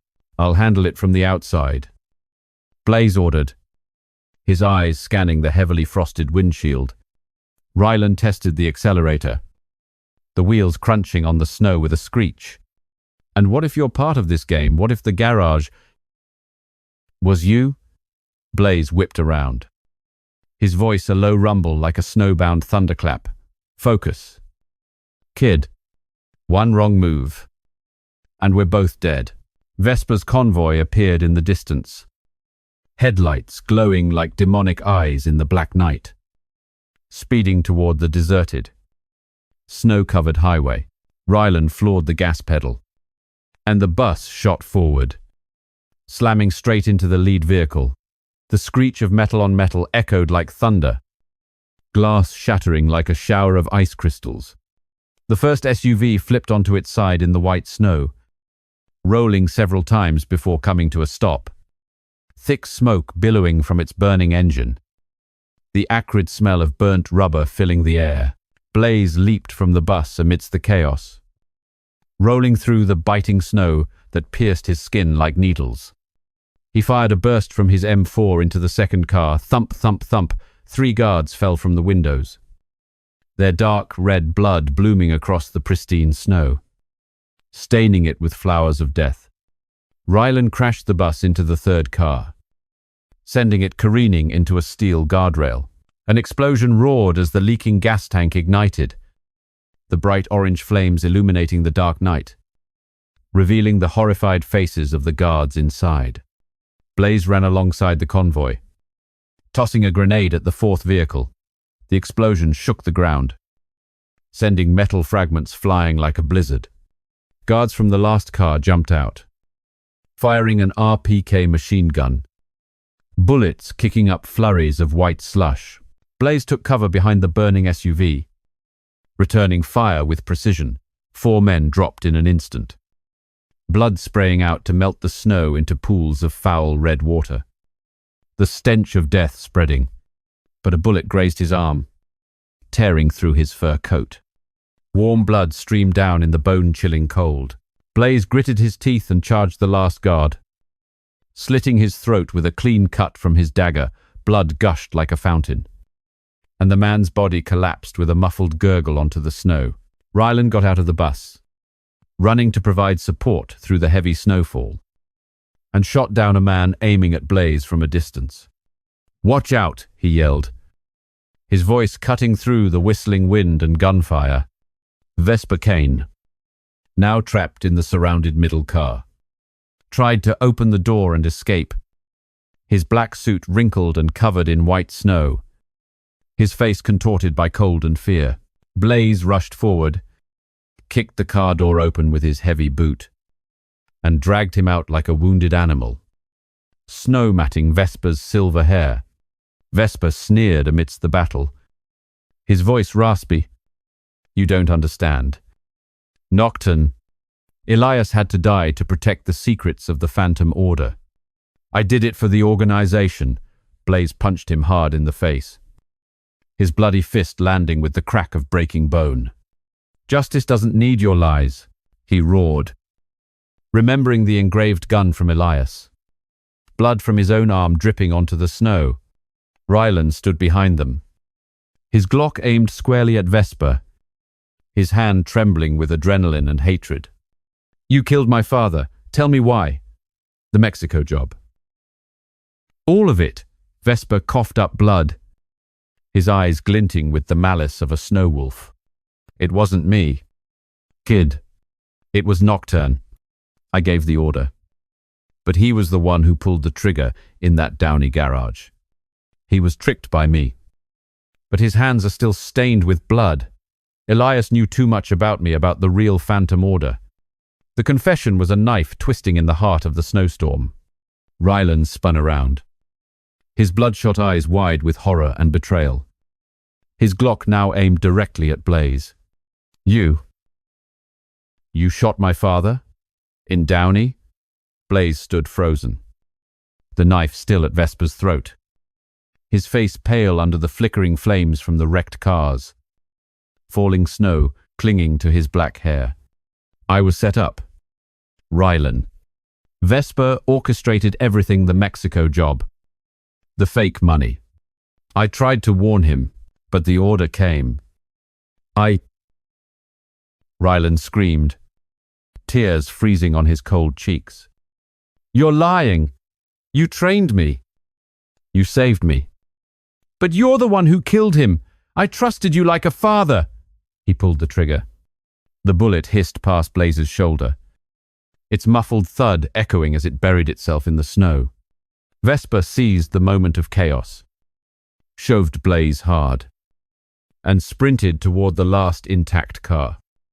Snow kicking up under his feet, Blaze rolled in the freezing snow and fired a single shot from his M4. The bullet tore through Vesper's head. He collapsed with a smoking hole in his skull, his blood forming a dark pool on the pristine white snow as his body convulsed one last time. Rylan lunged at Blaze, punching him repeatedly in the chest with trembling fists. Why did you do it? Why didn't you tell me? You took my father from me. Blaze didn't fight back, letting the boy vent his rage, his hair and face caked with snow and blood. I owed Elias my life. Killing him was the biggest mistake I ever made.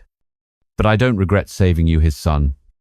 Rylan collapsed, his gun clattering onto the snow. In the distance, the wail of police sirens echoed like a final judgment in the cold Moscow night. Blaze pulled Rylan to his feet, wrapping an arm around him in the thick snowfall, the warmth of his body seeping through their cold jackets. Go. We're not done yet. The remnants of the Phantom Order will be hunting us. They jumped into the prepared truck and sped into the dark pine forest outside Moscow, the tires crunching on the snow, headlights cutting through the darkness. Inside the truck, the air was as heavy as lead. Rylan sat huddled in the corner of the seat, his eyes staring blankly out at the white snow. I don't forgive you. Blaze. Never. Blaze drove, his heart shattered like snow melting in a fire. I'm not asking for forgiveness, but justice for Elias. We'll get it together. The snow fell heavier, blanketing the winding road back to the city. Blaze wondered, would Rylan turn on him? Or would hatred turn him into a monster just like himself? The wind whistled through a crack in the truck's window, like a whisper from Elias in that faraway Downey garage. Choose. My son, between blood and loyalty, would that choice lead to peace? Or just the calm before a bigger storm back in Los Angeles? Upon returning to Los Angeles, Rylan betrayed him by setting an explosive trap at the secret garage, forcing Blaze into a high-speed car chase across the nighttime freeway. Blaze survived through his wits, setting a counter-trap with a remote grenade. But he hesitated to kill Rylan. They had a moment of humanity, where Blaze told him the entire truth about his past and Vesper's manipulation. The Moscow snow still clung to their fur coats like a curse that wouldn't lift. But as their plane landed at LAX in the dead of the Los Angeles night, the warm Pacific air hit them like a fake welcome, chasing away the Russian chill, but not erasing the chasm between Blaze Nocturne and Rylan Thorne. The rented truck sped down the 101 freeway, the city's brilliant neon lights flashing past the window like dancing ghosts. But inside the cramped cabin, the silence was as heavy as cast lead. Rylan sat huddled in the corner, his eyes staring lifelessly into the darkness, his hand gripping Elias's Glock, the one engraved with "Justice needs no words," a gun that now felt like a blade pressed to Blaze's throat. I don't forgive you. Blaze. Never. But the Phantom Order isn't dead. The remnants will hunt us. I'm with you. To finish this, his voice was hoarse, a mixture of hatred and exhaustion, the wound from Moscow still throbbing beneath his bandages. Blaze drove, the yellow streetlights casting shadows on his angular face. His heart was broken, but his voice was calm. The Downey garage, It's safe there. We'll rest. Then we make a plan. Rylan nodded, but the corner of his mouth twisted into a cold smirk. He secretly tucked a small grenade under the truck's chassis, a remote detonated trap, connected to his phone via an encrypted app. He had prepared it on the plane, hacking into Elias's old accounts to buy the components. His heart seething with a hellish fury. You killed him, Blaze. Now, I'll end this chain, justice for my father. The Downey garage, the same place Blaze had buried Elias's body under a cold concrete floor 8 months ago, was now a secret fortress with a thick steel roll-up door and a constantly scanning infrared camera system, hidden in a dark industrial district of Los Angeles. The smell of old engine oil mixing with the salty sea breeze. Blaze parked the truck, and the engine died in the heavy air. He got out first, doing a quick check. No sign of a tail from the Phantom Order's remnants. The dim yellow streetlight illuminated the cracks in the garage wall like scarred memories. Get inside, kid. I'll patch up your wound, and I'll tell you everything. If you want. Rylan followed, his movements slow, his hand discreetly checking the trap signal on his phone. His heart pounded with a mix of hatred and hesitation. Would killing Blaze bring Elias back? They stepped into the dark garage. A flickering fluorescent light illuminated stacks of weapons, crates, and old cars. The smell of rusted metal hitting their nostrils. Blaze turned his back to get a first aid kit from a steel shelf. But Rylan had already drawn his Glock, aiming it squarely at his back. Stop. You die here. Just like my father died because of you. Vesper's dead. But you were the one who pulled the trigger. Blaze froze, but didn't turn around immediately. He'd had his suspicions since Moscow. Since the look in Rylan's eyes as he held a gun on him in the blood-stained snow. What are you planning? Rylan, you kill me. Then what?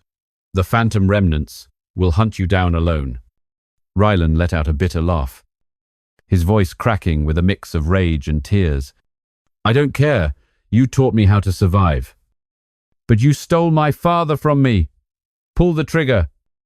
Just like you did to him right here in this garage. He squeezed the trigger. The bullet hissed from the suppressor, grazing Blaze's ear and slamming into the steel wall with a piercing shriek of metal. The smell of cordite filled the air. Blaze rolled out of the way, diving into the shadows behind a rusted truck, pulling a combat knife from his belt, its steel blade glinting under the fluorescent lights. Rylan sprang his trap. A signal from his phone detonated the grenade under the truck. A deafening boom shook the garage. Brilliant orange flames devoured the vehicle, and metal fragments flew like shrapnel as thick black smoke billowed out, stinging the nostrils. Blaze was thrown back, slamming hard against the concrete wall. The coppery taste of blood filled his mouth and his ears were ringing from the blast. But he had anticipated it. The garage had special soundproofing from Elias's time, and he had planted an explosive detection device under the floor beforehand, replacing Rylan's grenade with a dummy that only created smoke and a loud bang to deceive him. Thick black smoke billowed, the acrid smell of burning rubber mixing with the crackle of flames. Rylan coughed and ran for the rolling steel door. Jumping onto Blaze's backup motorcycle, a gleaming black Harley parked in the corner of the garage. Die! He screamed, gunning the engine and speeding out onto the night highway. The Los Angeles wind whipped his face, carrying the salty air of the distant Pacific, and the bright neon lights blurred past like an invitation to hell. Blaze got to his feet amidst the wreckage, ears ringing but saved by his cunning. He had hacked the trap signal remotely with a mini device hidden in the garage. You're still green, kid, he whispered, jumping into a small truck hidden behind some cargo containers. The engine roared to life, its headlights cutting through the highway darkness in pursuit. The chase exploded onto the 101. Rylan tore ahead at 130 miles per hour, the motorcycle leaning hard as he weaved through the sparse late-night traffic. its tires screeching on the pavement, the wind whipping his hair into a mess. "Stop. Rylan, let's talk," Blaze yelled through the truck's comms unit, his voice straining against the wind. But the kid just accelerated. Firing a few shots back from his Glock, the bullets slammed into the truck's windshield, spider-webbing the glass with cracks as shards flew into Blaze's face. Stinging with pain, the Los Angeles night highway turned into a high-speed battlefield. Blaze's truck clipped the rear of Rylan's motorcycle, sending it swerving, nearly wiping out. The Harley's wheels slid on the sea-misted asphalt with a shriek of metal on metal. Rylan countered by darting into the express lane, dodging a massive semi-truck barreling towards him from the opposite direction, its horn blaring like a demon's scream. He then fired at Blaze's tires, but Blaze swerved just in time, the truck scraping against the steel guardrail, sending sparks flying as the smell of burning metal filled the air. "You can't escape!" Rylan roared through the comms, his voice a mix of pain and fury, tears streaming down his wind-whipped cheeks. Blaze, with blood from an old wound seeping onto the steering wheel, activated his counter-trap. From a distance, using an encrypted app on his phone, he detonated a small charge he'd planted on the motorcycle earlier, not to kill, but to jam the rear chain, sending smoke billowing up. Rylan's motorcycle skidded across the pavement. He was thrown, tumbling across the lanes and into the roadside brush with the sickening crunch of flesh and bone, dust and sand kicking up under the pale yellow streetlights. Blaze stopped the truck and got out, his Glock already aimed, the night wind carrying the salty scent of the sea. But he hesitated. He didn't shoot. Rylan lay there, gasping for breath, his gun several feet away on the asphalt. His eyes were filled with tears and blood from a gash on his forehead and scraped elbows. "Kill me. Like you killed him. Just end it." Blaze knelt, not touching his gun, his voice as low and mournful as the highway wind. "I'm not going to kill you, Rylan. Never." He pulled the kid up, leaning him against the cold steel guardrail. The sound of distant traffic was a reminder of a world still moving, the neon glow from the highway casting an artificial light on their faces. In a rare moment of humanity amidst the blood and fire, with the sound of distant sirens. Blaze told him everything, his voice breaking for the first time, shattering his ironclad composure. "I lost my family to a Mexican cartel. Elias pulled me from the ashes, taught me to be a craftsman, to strangle without a mark, to hack without a trace. But Vesper, he hacked a dummy account and framed him for treason. I sent a warning call from Malibu, but the order came too fast. Through an encrypted channel, I got to the garage, raised my gun, and I fired. Watching him fall, seeing him hand me that engraved gun, a part of my soul died. That was my biggest mistake, not killing him, but trusting Vesper." Rylan listened, his fists clenched but not swinging, tears tracing paths through the road dust and blood on his cheeks. "Why didn't you tell me? I learned from you, trusted you like a second father, but now you took him from me." Blaze looked at him, his eyes red under the streetlights, his voice hoarse. "Because I was afraid of losing you, the last piece of Elias's soul. I tried to atone by protecting you, by training you, even though I knew this hatred would come. Vesper is dead, but the phantom remnants are still hunting. Are we in this together? Or are you going to shoot me right here?" Rylan was silent for a long time, the wind carrying the sharp, the salty smell of the Pacific. His hand fumbled for the Glock, but instead of aiming it at Blaze, he just gripped it tightly. "I don't forgive you. Not yet, but I need to know everything. For real justice, not blind revenge." They got up, Blaze helped Rylan to the truck, and the engine roared to life, heading into the Los Angeles night. The bright neon lights ahead like a promise of fragile peace. But Blaze knew the crack was already too deep, and the organization's remnants would not be merciful. He wondered, could this moment save them? Or was it just the calm before a bigger storm in New York? The highway stretched out endlessly, like their journey full of blood, betrayal, and a glimmer of hope in the darkness. Rylan's partial forgiveness is given, but they are both being hunted by the remnants of the Phantom Order in New York, leading to a street battle with gunfights and martial arts on the Brooklyn Bridge.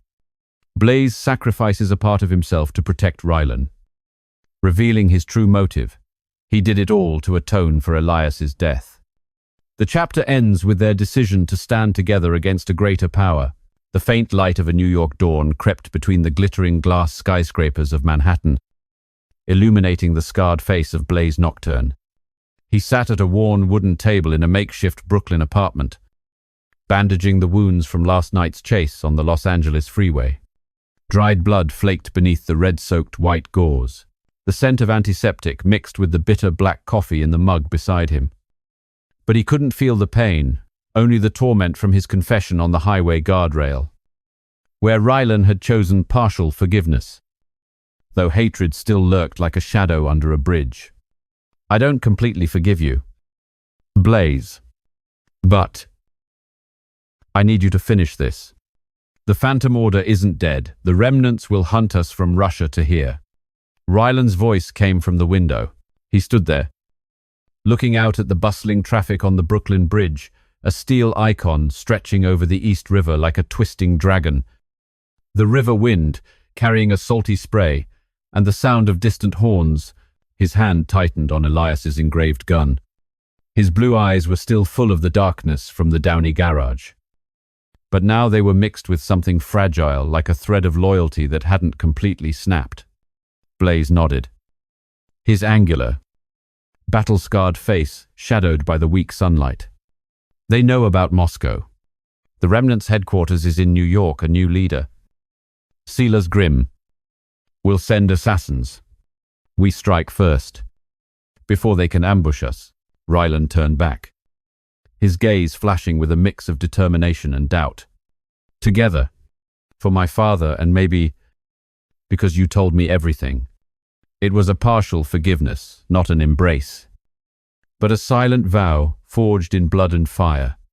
But Blaze knew it was as fragile as the steel cables of the Brooklyn Bridge in a hurricane. They left immediately, driving a rented black sedan through the crowded streets of Brooklyn.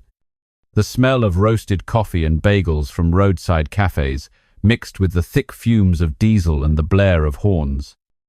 A warning from the city that never sleeps. Blaze hacked into the Phantom Order's remaining network on an encrypted laptop on his thigh. Data flashed across the cracked screen. Silas Grimm, a rogue ex-CIA agent, now leading the remnants with a network of spies from Mexico to Russia, was holding a meeting in a warehouse near the Brooklyn Bridge with an elite team of 10 assassins from Eastern Europe. They have 10 men. Will attack from the east side of the bridge, using the river fog for cover, Blaze said, his voice steady. Though his gut churned with worry, Rylan was still green. And he wouldn't let him die like Elias, even if it cost him his own life.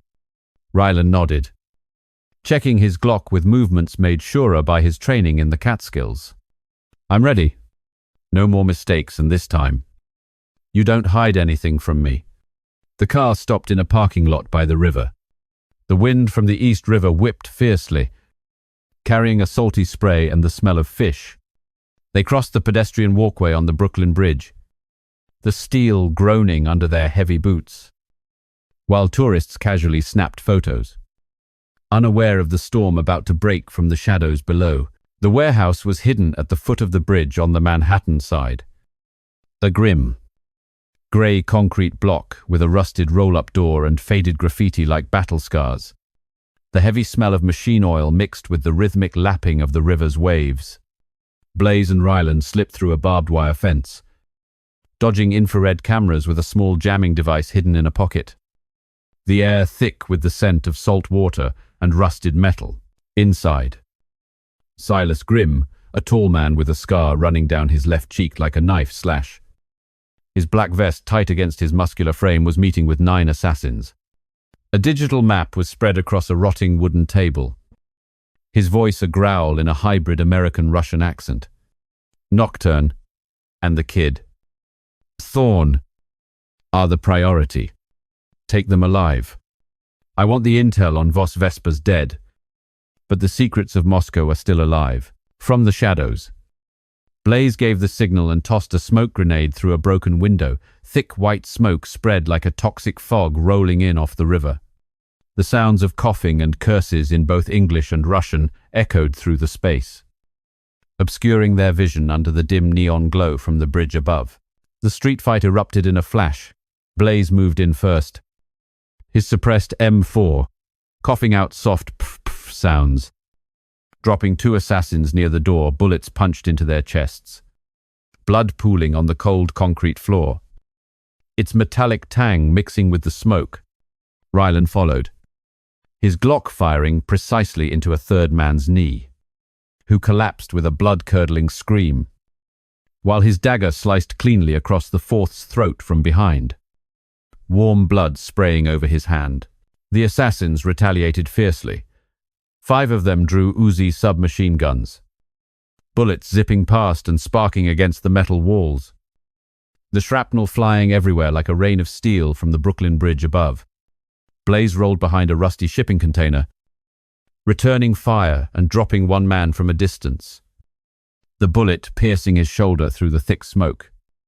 But a stray round grazed Blaze's thigh, tearing through his jeans, blood seeping out, dark red against the stained concrete. "Get behind the container! I'll handle Grimm!" he yelled, diving into the smoke like a phantom, engaging a burly Russian assassin in close-quarters combat with his dagger steel scraped against steel with a sharp screech. Blaze dodged a horizontal slash, countered with an elbow to the man's throat, then took him down with a sharp judo throw, his knife plunging deep into the heart. Blood gushed like a fountain as the man's body collapsed in the dim warehouse. Rylan, in another corner, was fighting 2 men hand to hand. He dodged a vicious hook, kicked low into the first man's knee, forcing him to buckle, then drove his own knee into the second man's stomach. But the man countered with an iron pipe that slammed hard into Rylan's arm. A sickening crack of bone echoed, and Rylan fell back against an oil drum, pain flaring like fire as the smell of spilled oil mixed with blood. Silas Grimm charged into the fray from the meeting room, his Beretta pistol aimed straight at Rylan. "Thorn, you little bastard, you die for defying me for Elias," he fired, the bullet sparking against the metal container near Rylan, sending shards of steel flying. Seeing this, Blaze charged through the smoke like a phantom from hell, shoving Rylan out of the bullet's path. But taking the second shot himself, the round tore through his left shoulder, ripping through flesh and muscle, blood spraying out and staining his leather jacket. The metallic tang of iron filling the smoky air, he collapsed, his M4 clattering onto the concrete. But he didn't cry out in pain. He only gritted his teeth and launched himself at Grimm, a hook punch connecting with his jaw with a sharp crack of bone, blood flying from Silas's mouth. A brutal martial arts duel erupted in the warehouse. Grimm swung a dagger, slashing at Blaze's chest. He dodged, the steel blade slicing through his jacket, and countered with a roundhouse kick to the stomach that sent Grimm stumbling back, then locked him in a chokehold with his good right arm, even as his left shoulder screamed with fiery pain. "You don't touch him," Blaze growled, his voice hoarse with pain and rage. Blood from his shoulder dripping onto the floor. Grimm struggled, driving his elbow into the wound, forcing Blaze to let go, and his knife slashed across Blaze's ribs. Blood pooled on the floor. But Blaze didn't stop, smashing his knee into Grimm's face, then unleashing a barrage of punches into his chest until the man crumpled, his eyes rolling back.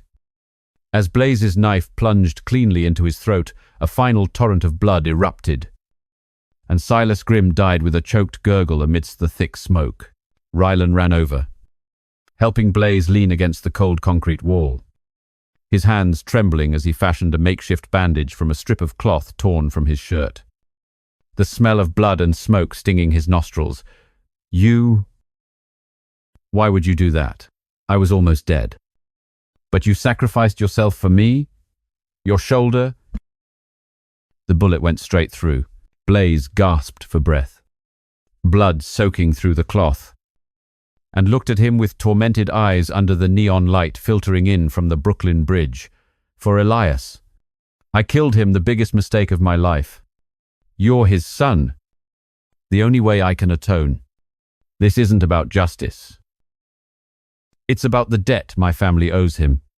From Mexico, from Miami, from the Catskills, all of it was so you could live. Even if I had to die."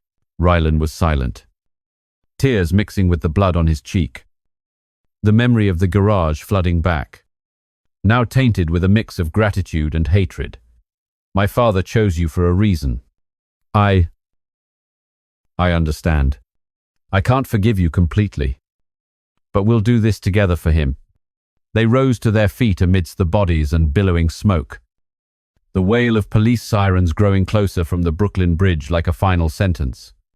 A breeze from the East River blew through the shattered warehouse, bringing a breath of new life, not an end, but a vow to fight a greater darkness.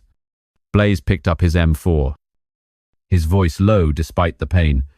"The Phantom Order has a bigger headquarters in Chicago. We keep fighting." Rylan nodded, tightening his grip on his Glock. "Together. For my father. For you and for real justice." The wind from the river whipped around them, a witness to their unfinished journey. But Blaze wondered, would redemption be enough? Or would more blood be spilled in Chicago? The Brooklyn Bridge loomed above, its steel frame groaning in the morning sun, a reminder of the fragile thread that bound them.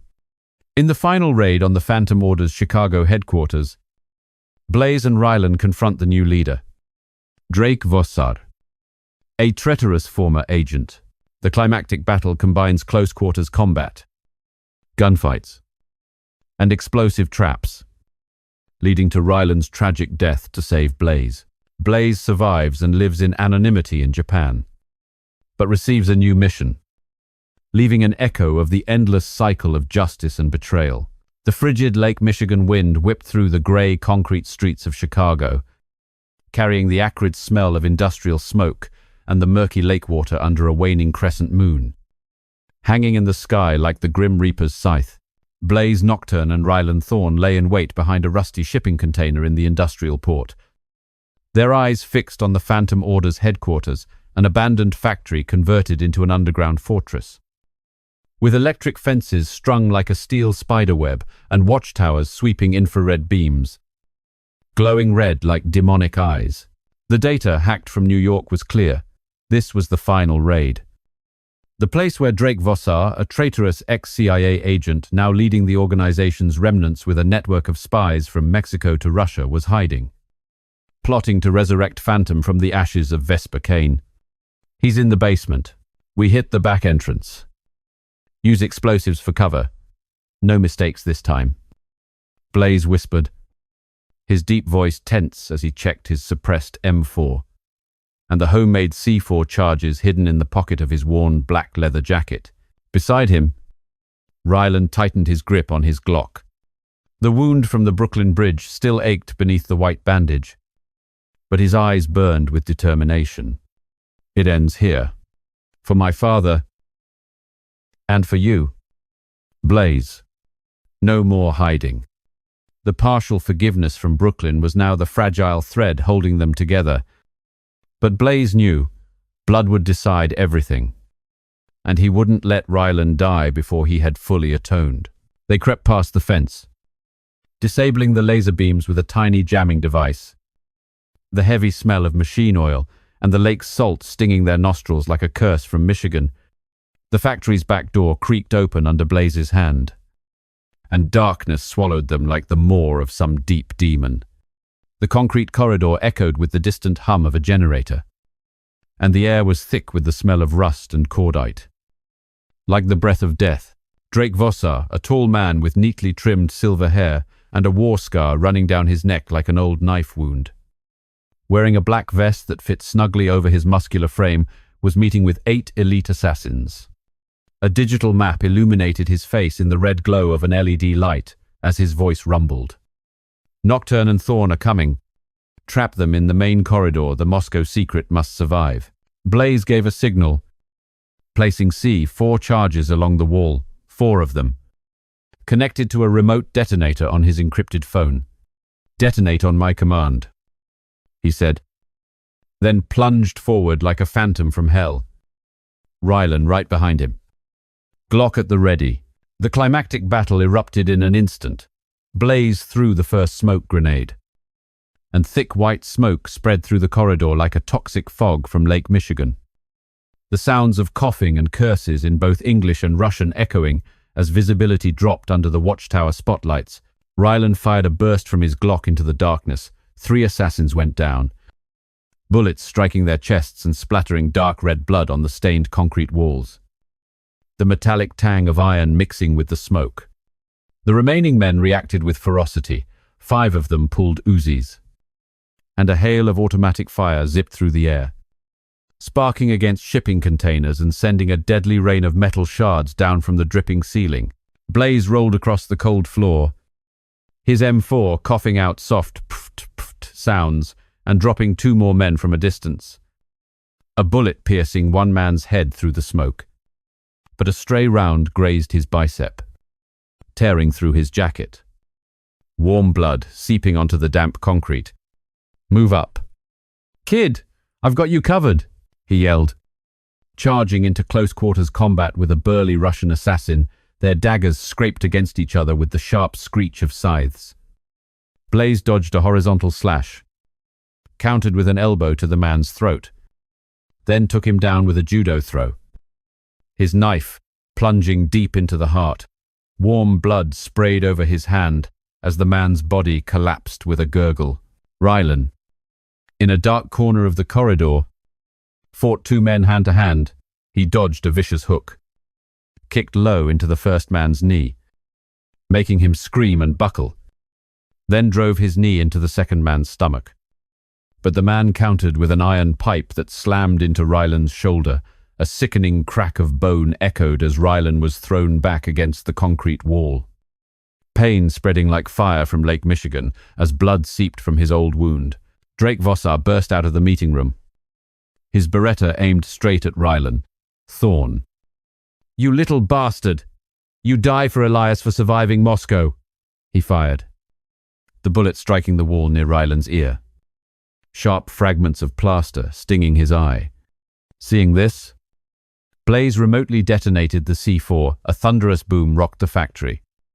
A section of the wall collapsed with a deafening roar, and thick dust obscured all vision.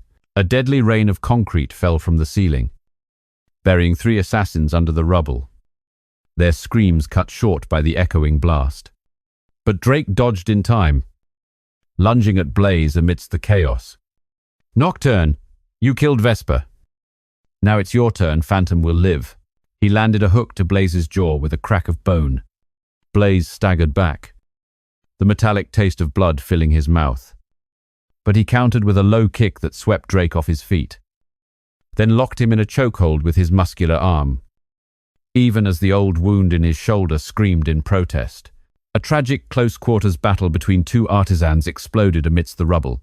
Drake pulled a dagger, slashing at Blaze's chest. Blaze dodged, the steel blade slicing through his leather jacket, and countered with his own knife, stabbing into Drake's thigh. Blood sprayed out, staining the debris-strewn concrete, the smell of iron mixing with dust. Drake roared in pain and, using his bare hands, locked them around Blaze's throat, lifting him off the floor. "You were Phantom's mistake, Die." Blaze struggled, driving his knee into Drake's stomach. But Drake wouldn't let go. both their faces turning red from the strain. Sweat and blood dripping onto the floor. Rylan, staggering to his feet in the thick dust. He saw what was happening. He lunged forward, aiming his Glock at Drake. Let him go. But the last assassin fired from a dark corner. The bullet hitting Rylan in the back, it tore through his chest, and dark red blood sprayed from his mouth as he collapsed with a pained groan that echoed through the corridor of death. The smell of fresh blood mixing with the smoke. Blaze used that moment to break free, hammering relentless punches into Drake's face until he collapsed. The knife plunged cleanly into his neck. Blood gushed like a fountain. Drake Vosser died with his eyes rolled back, his final curse dying on his lips amidst the factory ruins. Blaze scrambled to Rylan, kneeling to hold him amidst the shattered concrete. The blood from the kid's chest soaked Blaze's shirt, warm and metallic. No. Kid, hold on. Don't you leave me, Rylan gasped for air, his hand clutching Elias's engraved gun, his blue eyes fading under the harsh glare of a searchlight from the watchtower. Blaze, I forgive you. For my father. Survive. For justice. No more words needed. He gave a faint smile, his trembling fingers touching the scar on Blaze's hand. Then his eyes closed. His last breath escaped in Blaze's arms as the lake wind hissed through the broken walls. Blaze screamed in anguish, the sound echoing through the deadly corridors like thunder over Lake Michigan. For the first time, tears streamed down his war-scarred cheeks, mingling with Rylan's blood. Police sirens wailed in the distance. Blaze carried his body out the back, burying Rylan in a small lakeside cemetery under a false name. The simple grave was marked with a deeply carved line: "Justice needs no words, for Elias and the lost souls." He took a red-eye flight to Japan, disappearing into an ancient temple in Kyoto. Hidden among lush bamboo forests and the gentle echo of temple bells, the humid air carried the scent of damp leaves and faint incense. But his encrypted phone buzzed in the dead of night, the screen flaring under the Japanese moonlight. New target. Tokyo. Are you ready? Phantom Reborn. Blaze stared out the window as the first snow of the season fell softly on the ancient, curved roof tiles, his heart as heavy as the distant Lake Michigan. Was this justice, or just a cycle of blood and betrayal, where he was forever a ghost atoning for his sins? He tightened his grip on the engraved dagger, whispering into the darkness. For you, Rylan. For Elias. This cycle isn't over. The shadows of Japan swallowed him, but the journey and the pain would never end. Like the Chicago wind whispering an endless curse.